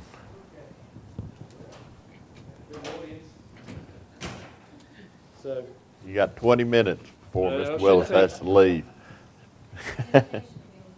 okay, well, tell you what, I'll just quickly go through the executive summary. Y'all probably already seen the report, I would think, because we turned them in a few weeks ago.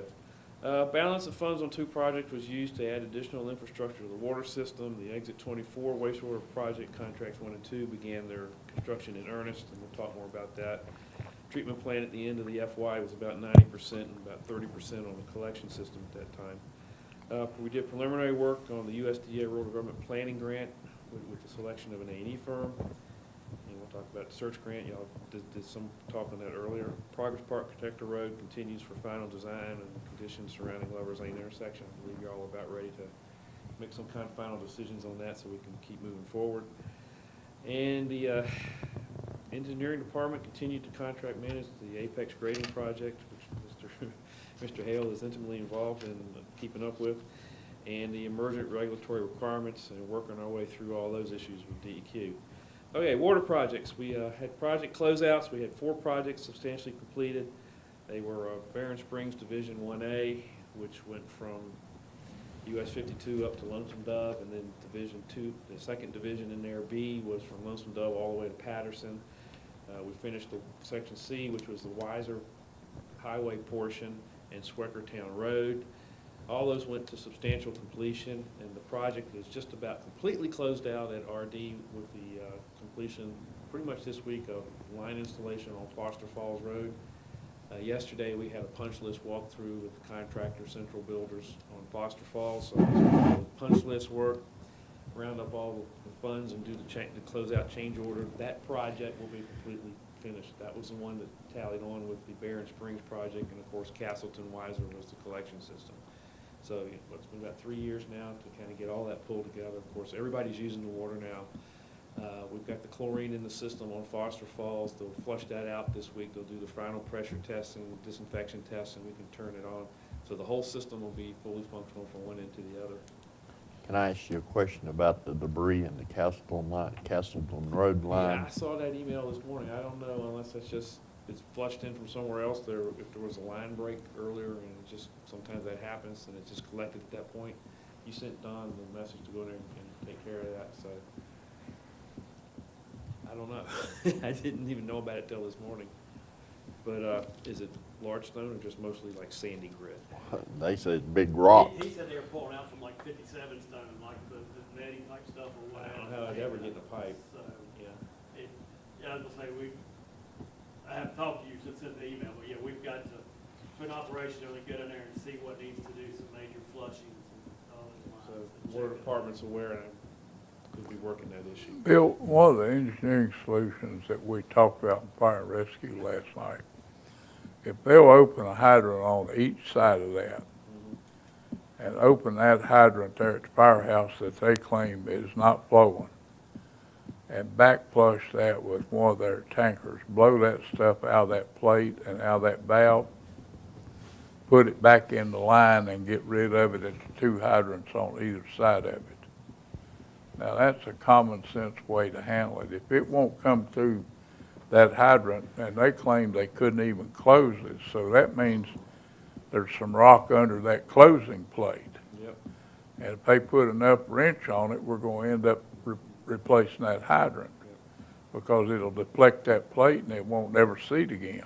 Well, the contractor that's finishing Foster Falls is also the contractor on that section, so we've still got some warranty, I believe. Well, that's what I was wondering, why is that the water department's problem Well, if we got a hydrant that's not working? we've had the substantial completions like November-ish of last year, but they're still working, so I think we're still in the window, and Don will figure that out and get right with them. But Brad and those guys, they're real good, and since we just found out, they'll be right on it, I'm sure. The fire department's problem, you know, if it gets through to the pump, Yeah. that's $4,000 or $5,000 expense to the county. If it gets through to that fire truck pump, or blows through that screen, and one of the things, I think Jason come up, if there's rocks in there like that, they need a catch basket to keep somebody from getting a rock propelled into them when they do get it open. As soon as I'm through here, I'll call Don and say, and the contractor's still on board, so we'll figure it out. Jackson School, on July 5th, I had an on-site meeting with the surety's lawyer from Northern Virginia, Michael Thorson, and his engineer for the surety, and they were doing one last sanity check on the last stuff that needs to be done to close out that project. It's the paving and the cross drain there at Old 52 where we put the vaults in down back into Lead Mines Road. So I haven't heard back from him. I know he was kind of, I think he was just passing through on vacation, so he took an opportunity to come see the project, which was smart on his part. So I sent an email to him Monday, I believe, that, hey, where are we at? We need to go ahead and get this done, because I've still got good bids from the paving company and from Central Builders to put the cross drain in.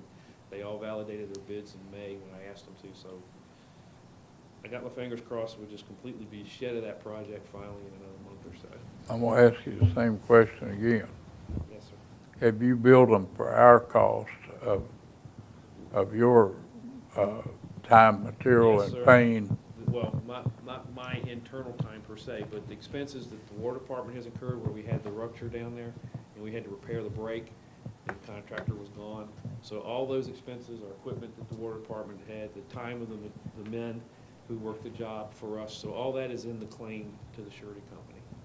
But I thought we discussed, Stephen, that they ought to cover the engineering costs and Bill's time for running that job when their contractor had abandoned. That's what bonds are for. I know you've got a lot of things in the cost, I don't know how much of your time is in there with Yeah. it, but they've had several renditions, they've gone back and forth of getting everything covered with it. We'll check and make sure we're doing it. Right. Barron Springs, Division 2 and 3 we just talked about. So, final cost, this is what Mr. Grant's going to have as capital assets. Division A was $603,000, Division B, $1.032 million, Division 3, which is the water tank, $507.7 thousand, and we'll have the parcel that we've done on Sweckertown and Wythe for Division C that I talked about just now was $941,810, and the Foster Falls piece is coming in at $221,000. So that's a lot of capital asset we've got into service here in the last 6 to 12 months. Kitchen, Nixon, Wilkins Road, same story. We had good bids, so we ended up having more money, so we added to the project. It's substantially complete. We'll be finishing all that up. $369,000 on the first section and $221,000 for almost $600,000 more capital water asset. Speedwell Phase 2, $666,000 on the Phase 1, $872.7 thousand on Phase 2, and the a little bit more than $1 million that we had left, quote unquote, between the loan and the grant on that is what y'all just accepted, contract 1 for to do. And we're working the last numbers now on the contract 2 to finish that up. Looks like we're only gonna be able to do the base bid on that, but we'll get that working. And that was the pressure system at the tank down there on Grayson Highway, the base bid. So, and the way things are looking, we're gonna take that project right on down to the last penny, which was good. We're into the grant money on that now, so we've used all the loan. And the county contribution for that project was $60,200, and we'll dip into that, it looks like about $42,000 or so.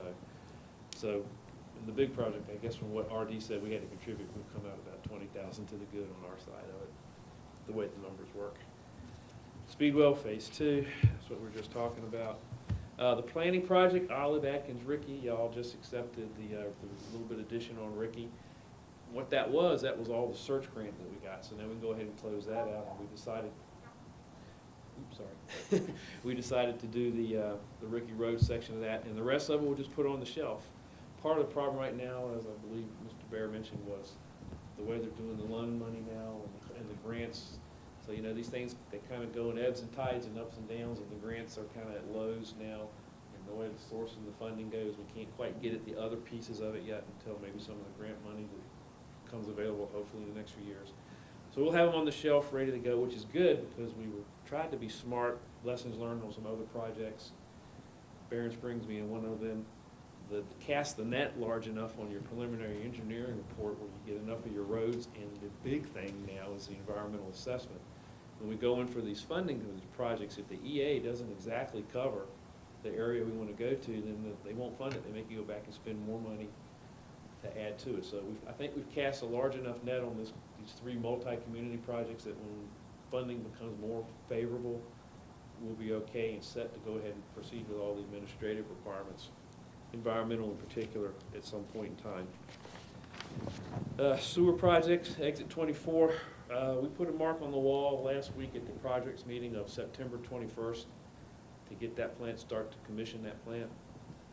The collection system on Lead Mines Road is just about installed. The contractor's finishing that. He's getting ready to do the bore, if he hadn't already done it the last day, under there from the gas station there at the top of the hill, to tie them in, because right now they're going to be the big user of the system initially, with a few people down, residences at the lower end. I believe that the contractor Boggs, who was putting in the lift station, they finally busted out all their rock. They got to the bottom, so now they can set the lift station and get the tanks in there. So within the next 30 days, I expect things to be pretty much on the systems, wrapping up, buttoning things up. Then we'll start bringing in some stuff from the other wastewater plant to start getting that one up and running and get it commissioning to where we can meet all the DEQ requirements. The last real thing to do on the wastewater treatment plant is the outfall down to Shorts Creek. Everything else is just about ready to go. They were going to set the generator this week on the pad and get all that going. So Bill, have you calculated, or is designer calculated, we're going to have enough incoming liquid, enough incoming water to make that plant run? yeah, we're expecting the first part of that plant is basically on 200,000 gallon capacity. Of course, expandable in modules to 100,000. We're looking at probably between 8 and 10K a day on the initial plant to start it up. Now, that might be a little iffy on some of the biochemical, the nutrient demands that you have to do a plant. And Don's going to have to assess that and see how we might have to supplement that until things start building up there. But when you think about it, y'all just talked about Pure Country. You know, there's going to be a grill in there, and there'll be a gas station, a bathroom. So things are starting to come. So it shouldn't be long, Mr. Hale, that we might be starting to push 20K there pretty quick. In which case, we need to think about, when we see that happening in our planning, we might need to think about the second module, especially y'all are probably privy to things, and rumors and comments have been made in the field that Mr. So-and-so has had prospects asking about this field for some kind of business. I don't know what they are, but I understand that there are companies or corporations asking questions about Exit 24. They might want to put some things there. So we might need to make sure we're postured to respond to that. Well, that was sure the county's intent was to turn that into a revenue source, and we wouldn't have built the plant if we didn't want to develop it to the extent. But that plant right now will handle 250? 20,000. Oh, 20,000. expandable in 20,000 units to 100,000 Right, max. okay, so that's roughly a quarter of what you're doing at the main plant if it was expanded all the way out. So that's pretty futuristic in the segments. But my question always was sewer, oxygen don't cure everything. You gotta have enough liquid to keep the bugs happy. Yeah. I told, I was talking to the contractor the other day, I said, you know, when it comes to sewage, it's 99 and 44 100% pure. But that 64 100th is the bad stuff that'll get you. And you gotta have that part of it, the nutrients going into it from people using the sewer to keep the thing running properly. Well, a grill would help Oh, the yeah. nutrients big time. Yep, yep, And Subway up there on the hill, they'll be contributing. they'll give you a lot of nutrients, Yeah. just in normal dishwater, for instance. Yeah. Do we have any way to control them with their disinfectants not killing the plant? Pre-treatment standards that Don will be writing into their permits once we bring them online, that's our control. Okay. So if there's some, you know, simple green works well, it's biologically friendly, but we don't want them using something else that will upset the plant. Yeah, they can kill the plant. They can. So we'll be able to control that with pre-treatment. Okay. Lot 20 sewer, that's the DHCD grant that we're working through now. So I think we're getting close to that with all the back and forth with the E&A engineer firm and the DEQ and things such as that. Transportation projects, y'all are well aware of that project with that. Transportation district, we're still working with a citizen on Olive Road up there. They want a transportation district, so we're working with them and the planning department on putting that together. Regulatory activities, Crab Creek, y'all might remember, we call it Crab Creek. It's a Christiansburg project. It was part of the Progress Park mediation thing back when. I had a field meeting back there. Everybody was involved, was there. Christiansburg Town, Wythe County, I was there. JDIA was there. USACE was there. DEQ was there, and Branch Construction, who was the original contractor involved in all of that. We met on May 11th to assess the mitigation. It looks really good down there. In fact, from our standpoint, I was sitting there with the regulator, and she was very happy with the progress. So if my regulator's happy, I'm happy. You know what I mean, after all the other issues with DEQ. We still have some things to do with there's a memorandum of agreement or understanding that we need to get kind of done, and I think Mr. Farling has been looking at that. But once we do that, it looks pretty much like it's going to be on autopilot for the next few years. And I believe, if I remember the regulator correct, once we get to year 10 on this agreement and on the mitigation project, we can back out of it. We're done. So the trick is to get to year 10. And right now, with everything that's been done, what's going on out there, and the status of the mitigation and how it's been working, I think we're going to be okay. We just need to finish up this other admin work, let it kind of go on its own autopilot, and then when the year 10 comes, we just got to remember that we're ready to just back out of it entirely. We met our obligation as far as the mitigation is concerned. We shouldn't have never been on that permit, I think, is a reasonable thought. But what does year 10 mean? How long are we going to be the target of holding that permit in Christiansburg? Year 10. Well, I mean, how many more years is it? Yeah, I think it's The 10 years from when they say the system is functioning as it should. You know, they have that caveat in the way environmental people talk. So we it was get a everybody- reset with this last problem? I'd have to go find out the exact date and where the regulator's going to say, from this point forward, we could be closer to year 10 than we think. Well, that's what I'm hoping. Yeah. But if it reset with this last repair down here, we could have another 10-year storm in Christiansburg with them adding all the surface water they are. This could go on forever. Which is why a lot of the things that are in the MOA, and what, if something happens, who's responsible for repair and when. But we still have that vested interest in it because it's still counting against our Lot 24 and Progress Park and all that stuff. But there's got to be some kind of understanding about if there's a 500-year storm. And I did have that conversation. I said, what happens if there's a 500-year storm and things have to be repaired? And that basically the regulator said, they'll handle that. We're not going to be held to certain standards because acts of God are included in caveats to these agreements.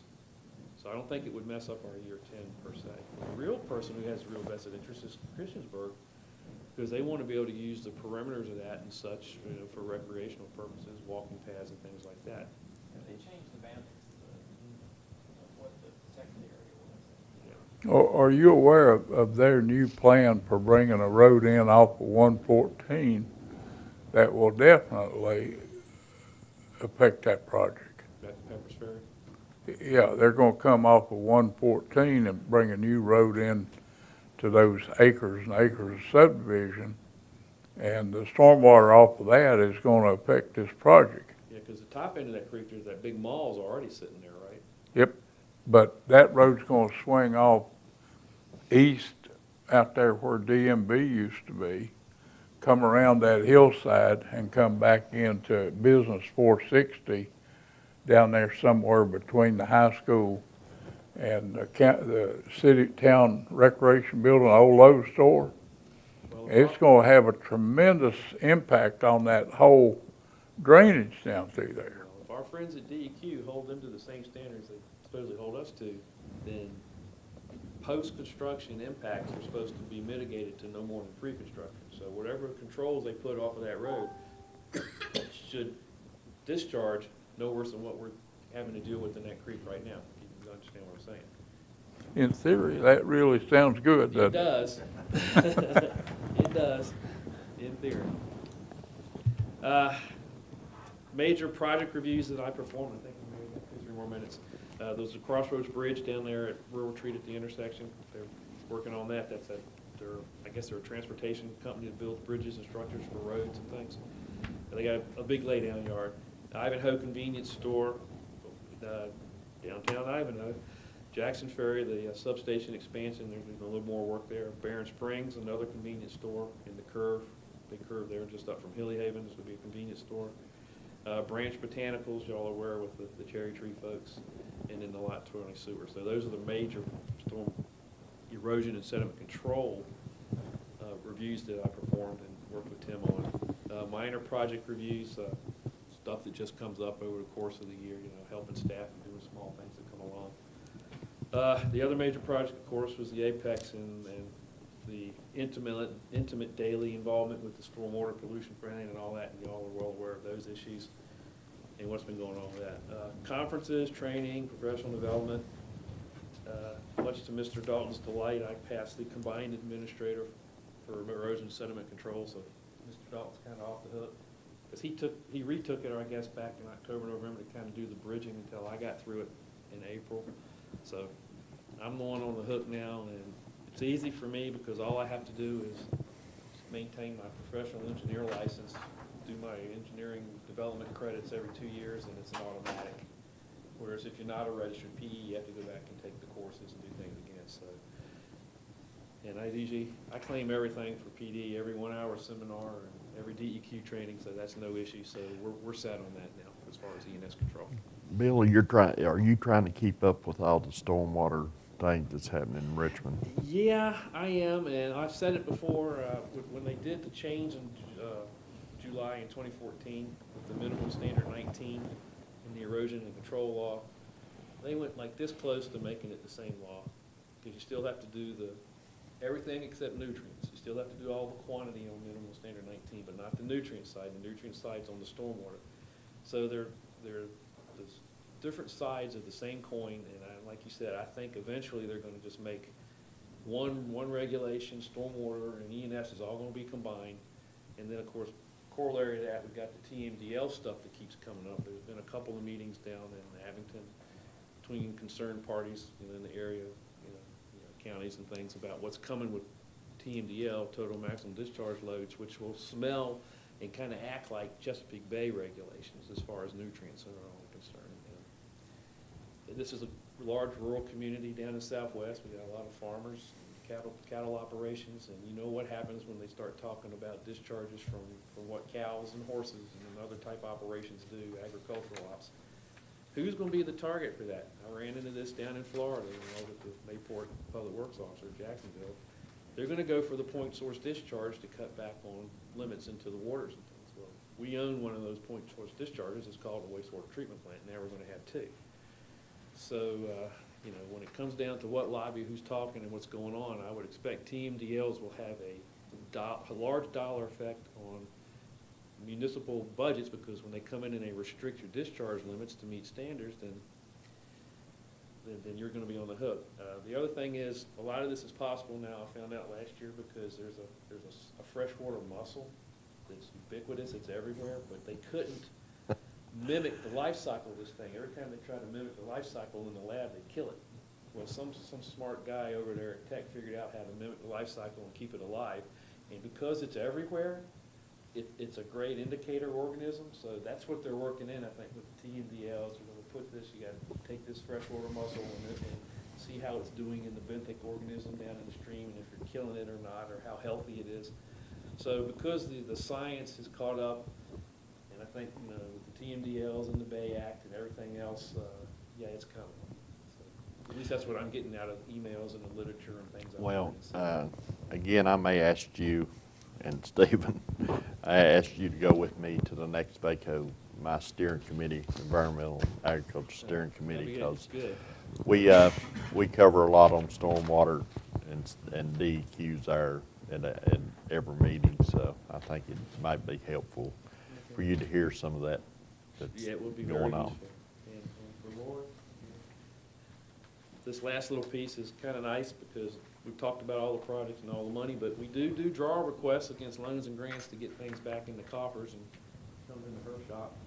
The first half of the year, we picked up draw requests, $1.45 million in draw requests here in the last 6 months. So you add that to the 2.91 that we got in the previous 6 months for the entire fiscal year, money that's come back to the county in the draw request was $4.37 million. That right there kind of tells you the amount of work that's been going on and the capital assets that have been installed when we've been able to get that much money back into the system. Subject to your questions, that'll be my kind of my 6-month and my yearly wrap-up report. Anybody have any questions for Bill? I got one for you and Stephen both. Is there any practical way that we could have a cross-section study of how to increase customers? Water and sewer is a business, and we've invested in the infrastructure. Now, how can we get enough customers to make the thing pay its own way? For my opinion, is target where we got cluster of houses. I want you paying a sewer bill, and I want you paying a water bill. So what would it cost for us to go to your community or go down to the Pines, which, as a dirt digger all my life, I don't think it costs much to us to go into that Pines loop and pick up 45 to 50 customers.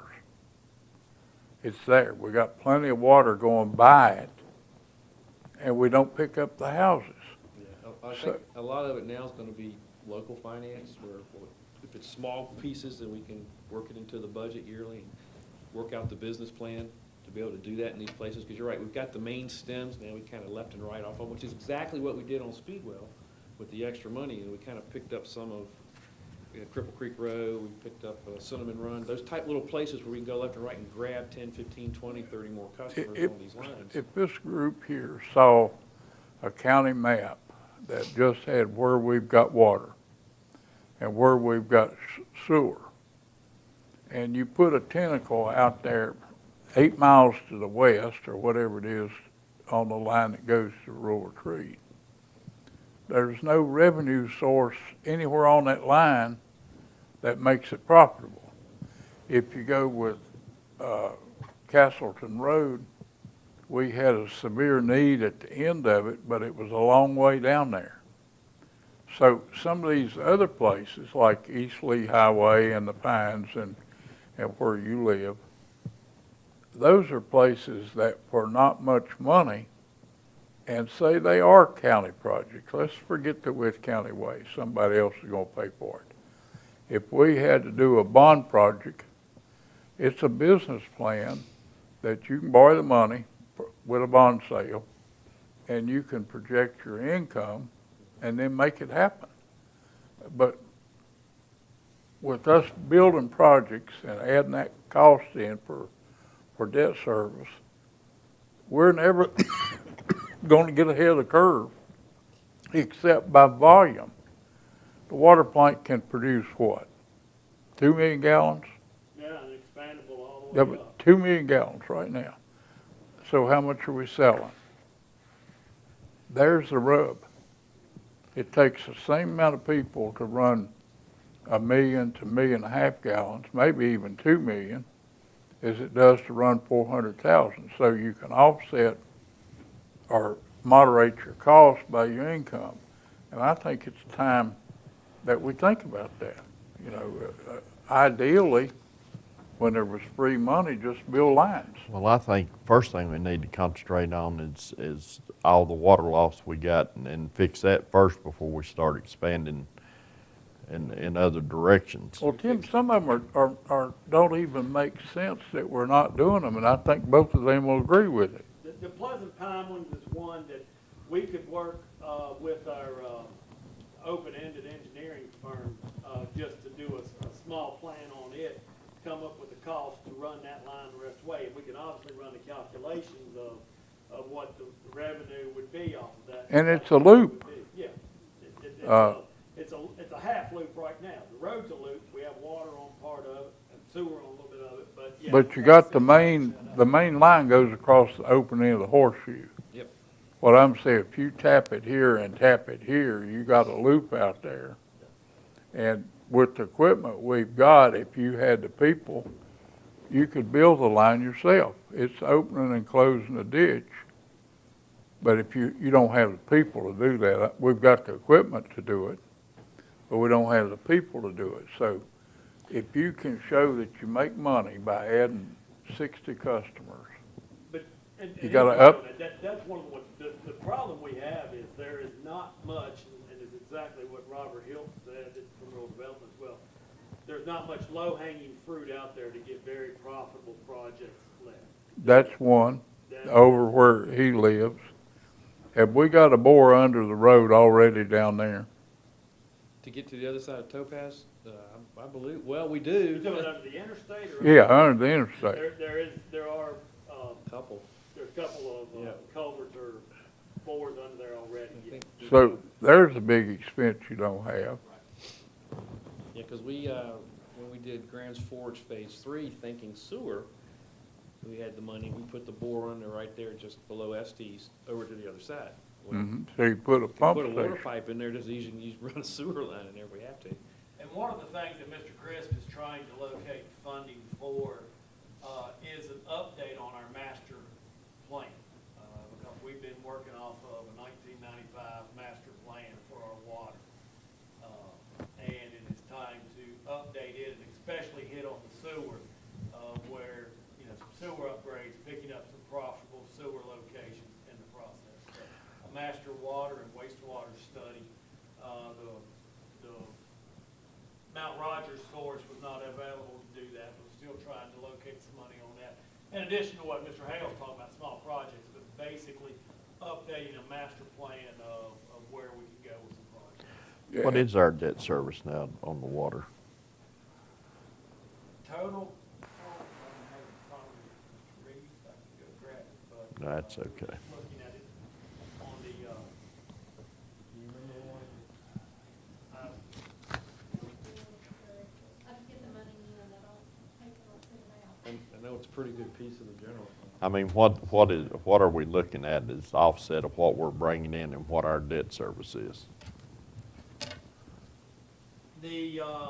Well, right now with the budget planning factors, just off the top of my head, the P and board's put together on some of this planning grant that work we were talking about earlier. We are $300,000 to $400,000 difference total in revenue coming in and debt service and everything going out. So, The wrong way. I know it's the wrong way. $300,000 to $400,000. Do we want to keep adding to that wrong way? Well, this past water meeting, we had a table sometimes because we couldn't afford it. Well, but were they revenue producing?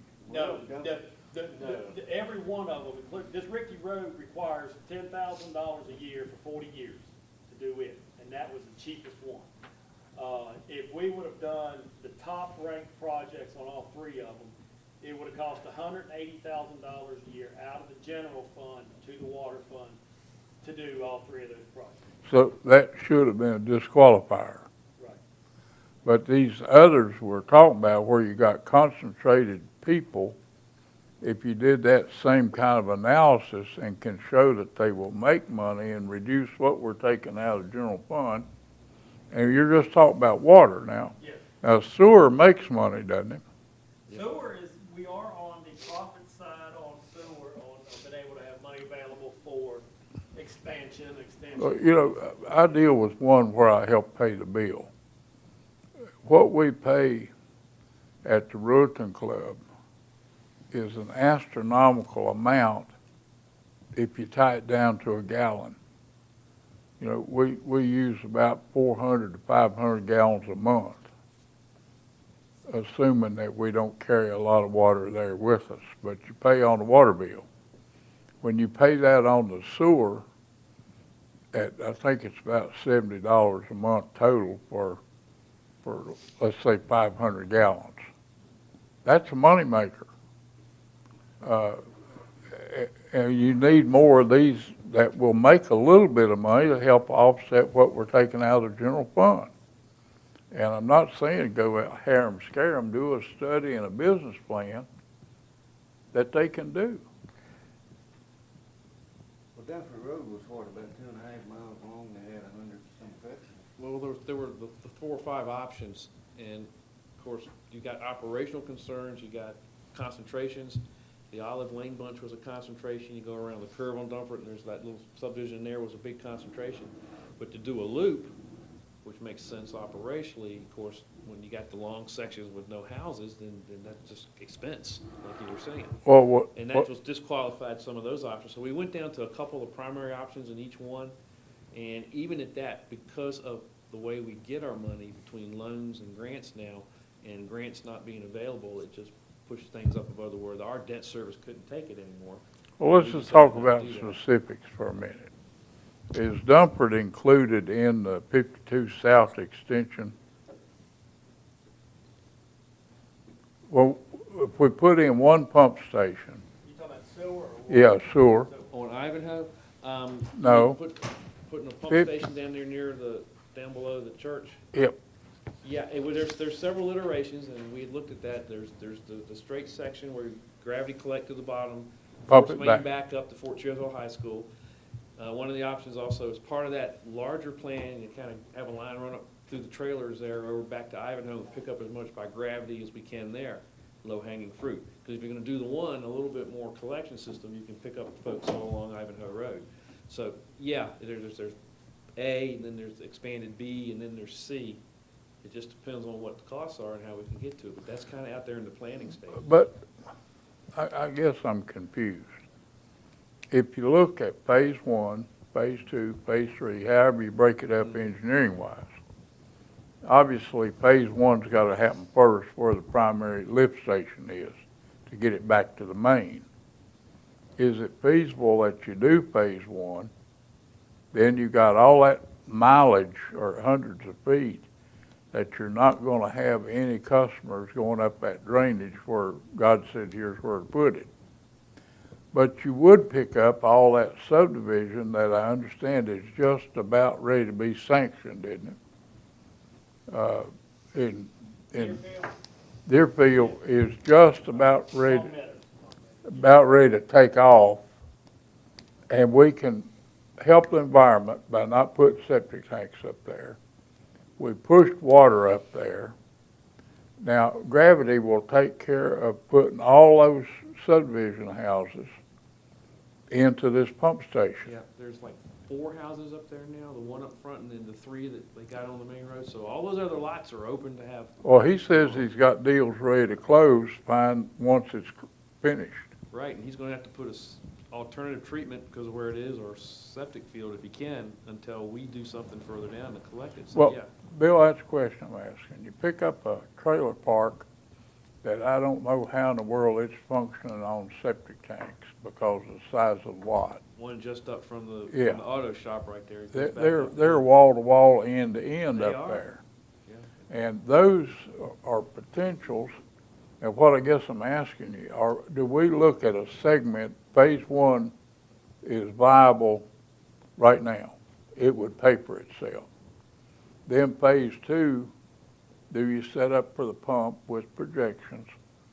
Because I guess that's, if I'm believe the topo right, that's gonna be your primary lift station right there. Right, we sized the force main will be sized for ultimate, and of course Right. you can change out your pump for whatever you got coming in. And then if you went to phase two, would put you up to 94, And everything up there that can come in by gravity. and it works to the zenith of that hill out past St. Paul Church, doesn't it? I'd have to look at the topo, but probably, or you might end up having another small lift station to tie it all in. It just depends on what, how Yeah, it but works. I'm saying, can you look at it as segments? Yeah. As long as you build segment one first, you're not wasting your money. And it has a very high chance of paying for itself.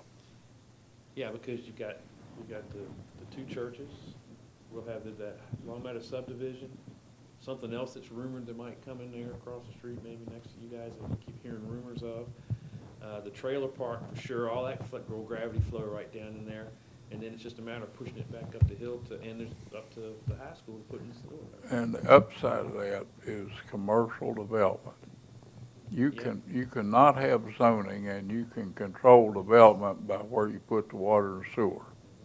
Yeah, everything from, all the way down the hill from the high school down to that, where the lift station will be, is somebody wants to sell off the road frontage and put a business in, it'll be possible. Well, Stephen, I've got the list for you. If we had sewer, we do have water for the Cochran property, the block plant, that's a pretty good chunk of land. And it shouldn't be sitting there not doing anything. If we had that line in, that would really make it more attractive to somebody to buy that property. The same thing with, what's the lady's name that owns all that beautiful property there and goes up and ties into 94, Ms. Richardson. See, her farm goes all the way across there and up to 94. It's not in that natural drainage, but there is a sub-drainage that goes just south of the big pump station, the big water pump station. So there's a lot of potential for that phase one to be a profit maker from day one. The catalyst for the rest of it. Right. Yeah. Is that something we could do a business plan and see if it's viable? Yeah, I think there's a couple things we can do off of it. Obviously, Bill has run some numbers already on the sewer down through there and got some numbers off of it. And we could run those, when time permits. Right now, Pretty busy. Bill's gonna be tied up, and without having a construction manager, as we talked about, Bill's gonna be helping us quite a bit on this expo until we get everything set up there. So, but yes, as time permits, we can run those. Then with this open-ended engineering, if something is feasible, we can finalize some design plans with them. And it's self-funded, but it still takes, whether it's just us borrowing money, or whether we're borrowing rural development money, or whether we're borrowing Virginia Resource Authority money to put the project in. But if it's something that we know there's a revenue stream that's paying it back, then that makes it a lot more feasible for us to do. Yeah, takes money to make money. We got the open-ended now. We picked them on purpose for what their skills are. I've done with Pete and Bortz, because they did some initial work on that too, on this lift station now you're talking about, run some preliminary numbers. Okay, so we've got some county planning numbers, and I've been putting them in my funding request every year, but if we take our front end open-ended, and like you say, something that looks like we want to do, then you guys vote on it. We put a little money in there to do the PER study. We just pick up what I've done as initial estimates and say, here it is, guys. Now flush it out a little bit more, and you'll know.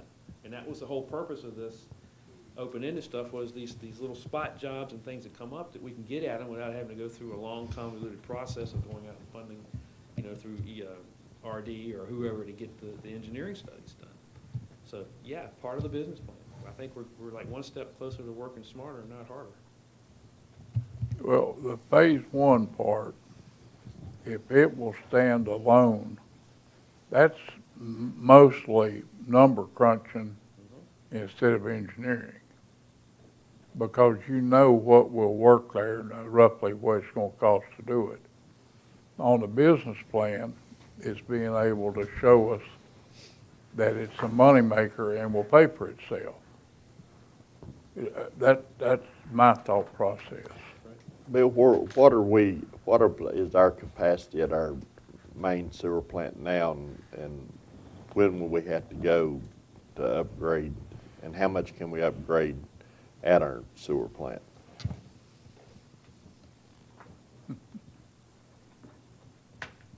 Well, there's several, he's gonna grab the main number, but I know right now there's a little bit of I&I involved, because Don does see some increases from rainfall, so part of what you're talking about is you go and you tie that stuff down and take care of that, and then that makes your capacity go up till you're full.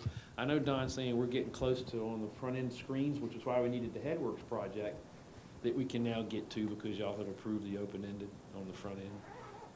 What we do there, we can expand the Headworks, will give us a little more capacity. You remember what the real number was? I'm looking for the updated number because there's capacity, but then there's what we've also allocated to these, to the plants. Plants, over yeah. there, and We've got, I've got it,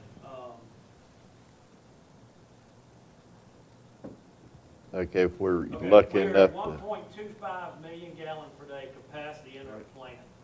We have 740,000 gallons committed to our industrial user permits.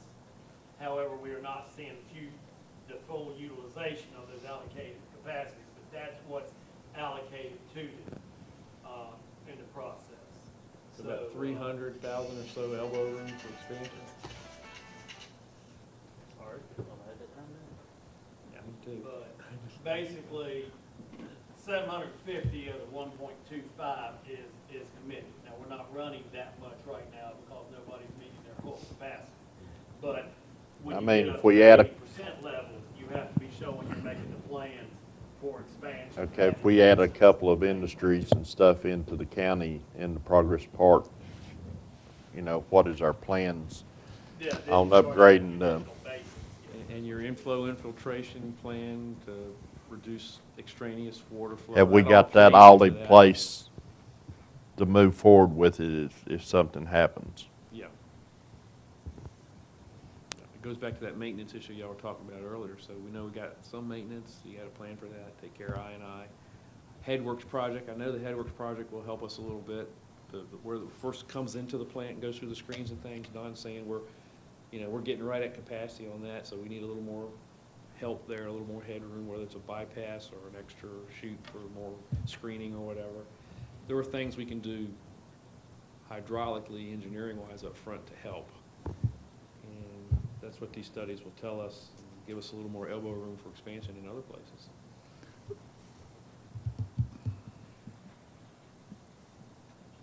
I was gonna say 1.2, but I didn't know what the commitment piece was. Yeah, the commitments, that was the one I couldn't remember, the 700, it was basically 740,000, almost 750,000 gallons per day. But on general, we're usually running between 400 and 500 is the number we're running. I just don't want us to be getting in a position where if an industry or industries coming in that's gonna hinder us in the commitment. Well, and obviously, I mean,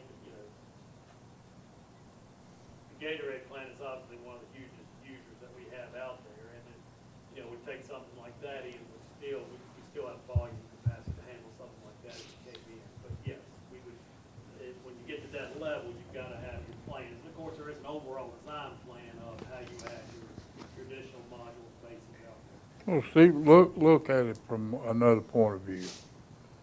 Residential is not a high input, but it's high probability compared to industry. I'm not talking against industry. But if we have a potential client that's gonna have a big input, they're gonna get a special rate. We know that. They're not gonna pay the same rate that residential does. They're going, Well, and it also depends on, I mean, if it comes into our existing park, Right. the infrastructure's already there, you're just starting to add it. The Right. residential component adds a construction component to it, to add that in, unless we can promote residential growing along where we have existing sewer. So, right, and that's my point. If, let's just use a model of 100 residential connections. That's not a big impact on that big plane. It's a very small impact, and you've got the numbers here in the water department that show that. That's where I'm talking about number crunching. On the economic side is not engineering. It's just taking a model or something that I'm always opposed to as a matrix. But we can make a matrix to make the thing look so attractive, we would jump up and do it, but, If we can get sewer where we have water. right, Then you know that the water usage, you're gonna use 80% of that, plus or minus, goes into the sewer plant. You can put the fee on top of that, and right there you know immediately what you're gonna make. right. That's your strategy. That was a good short thumbnail sketch of what I was thinking. Yeah, I figured that's where you were going. Hadn't convinced Tim yet, but I'm a numbers guy. You I know, think I we'll start look charging at for what it gas. costs, what it adds to the debt surface, and what you're going to collect. Is that going to offset it? But Well, we'll look at let's that. start charging per cow. How much they drop every day? What, they drink 50 gallons of water? Yeah, but that comes out of the good earth that God provided them springs up there to do. So, anyway, Stephen, we have anything else to bring before the board this time? Mr. Chairman, I'm not aware of anything. Ms. Collins, you aware of anything else? Okay, does any board member have anything that needs to be brought up at this time? If not, we will be adjourned.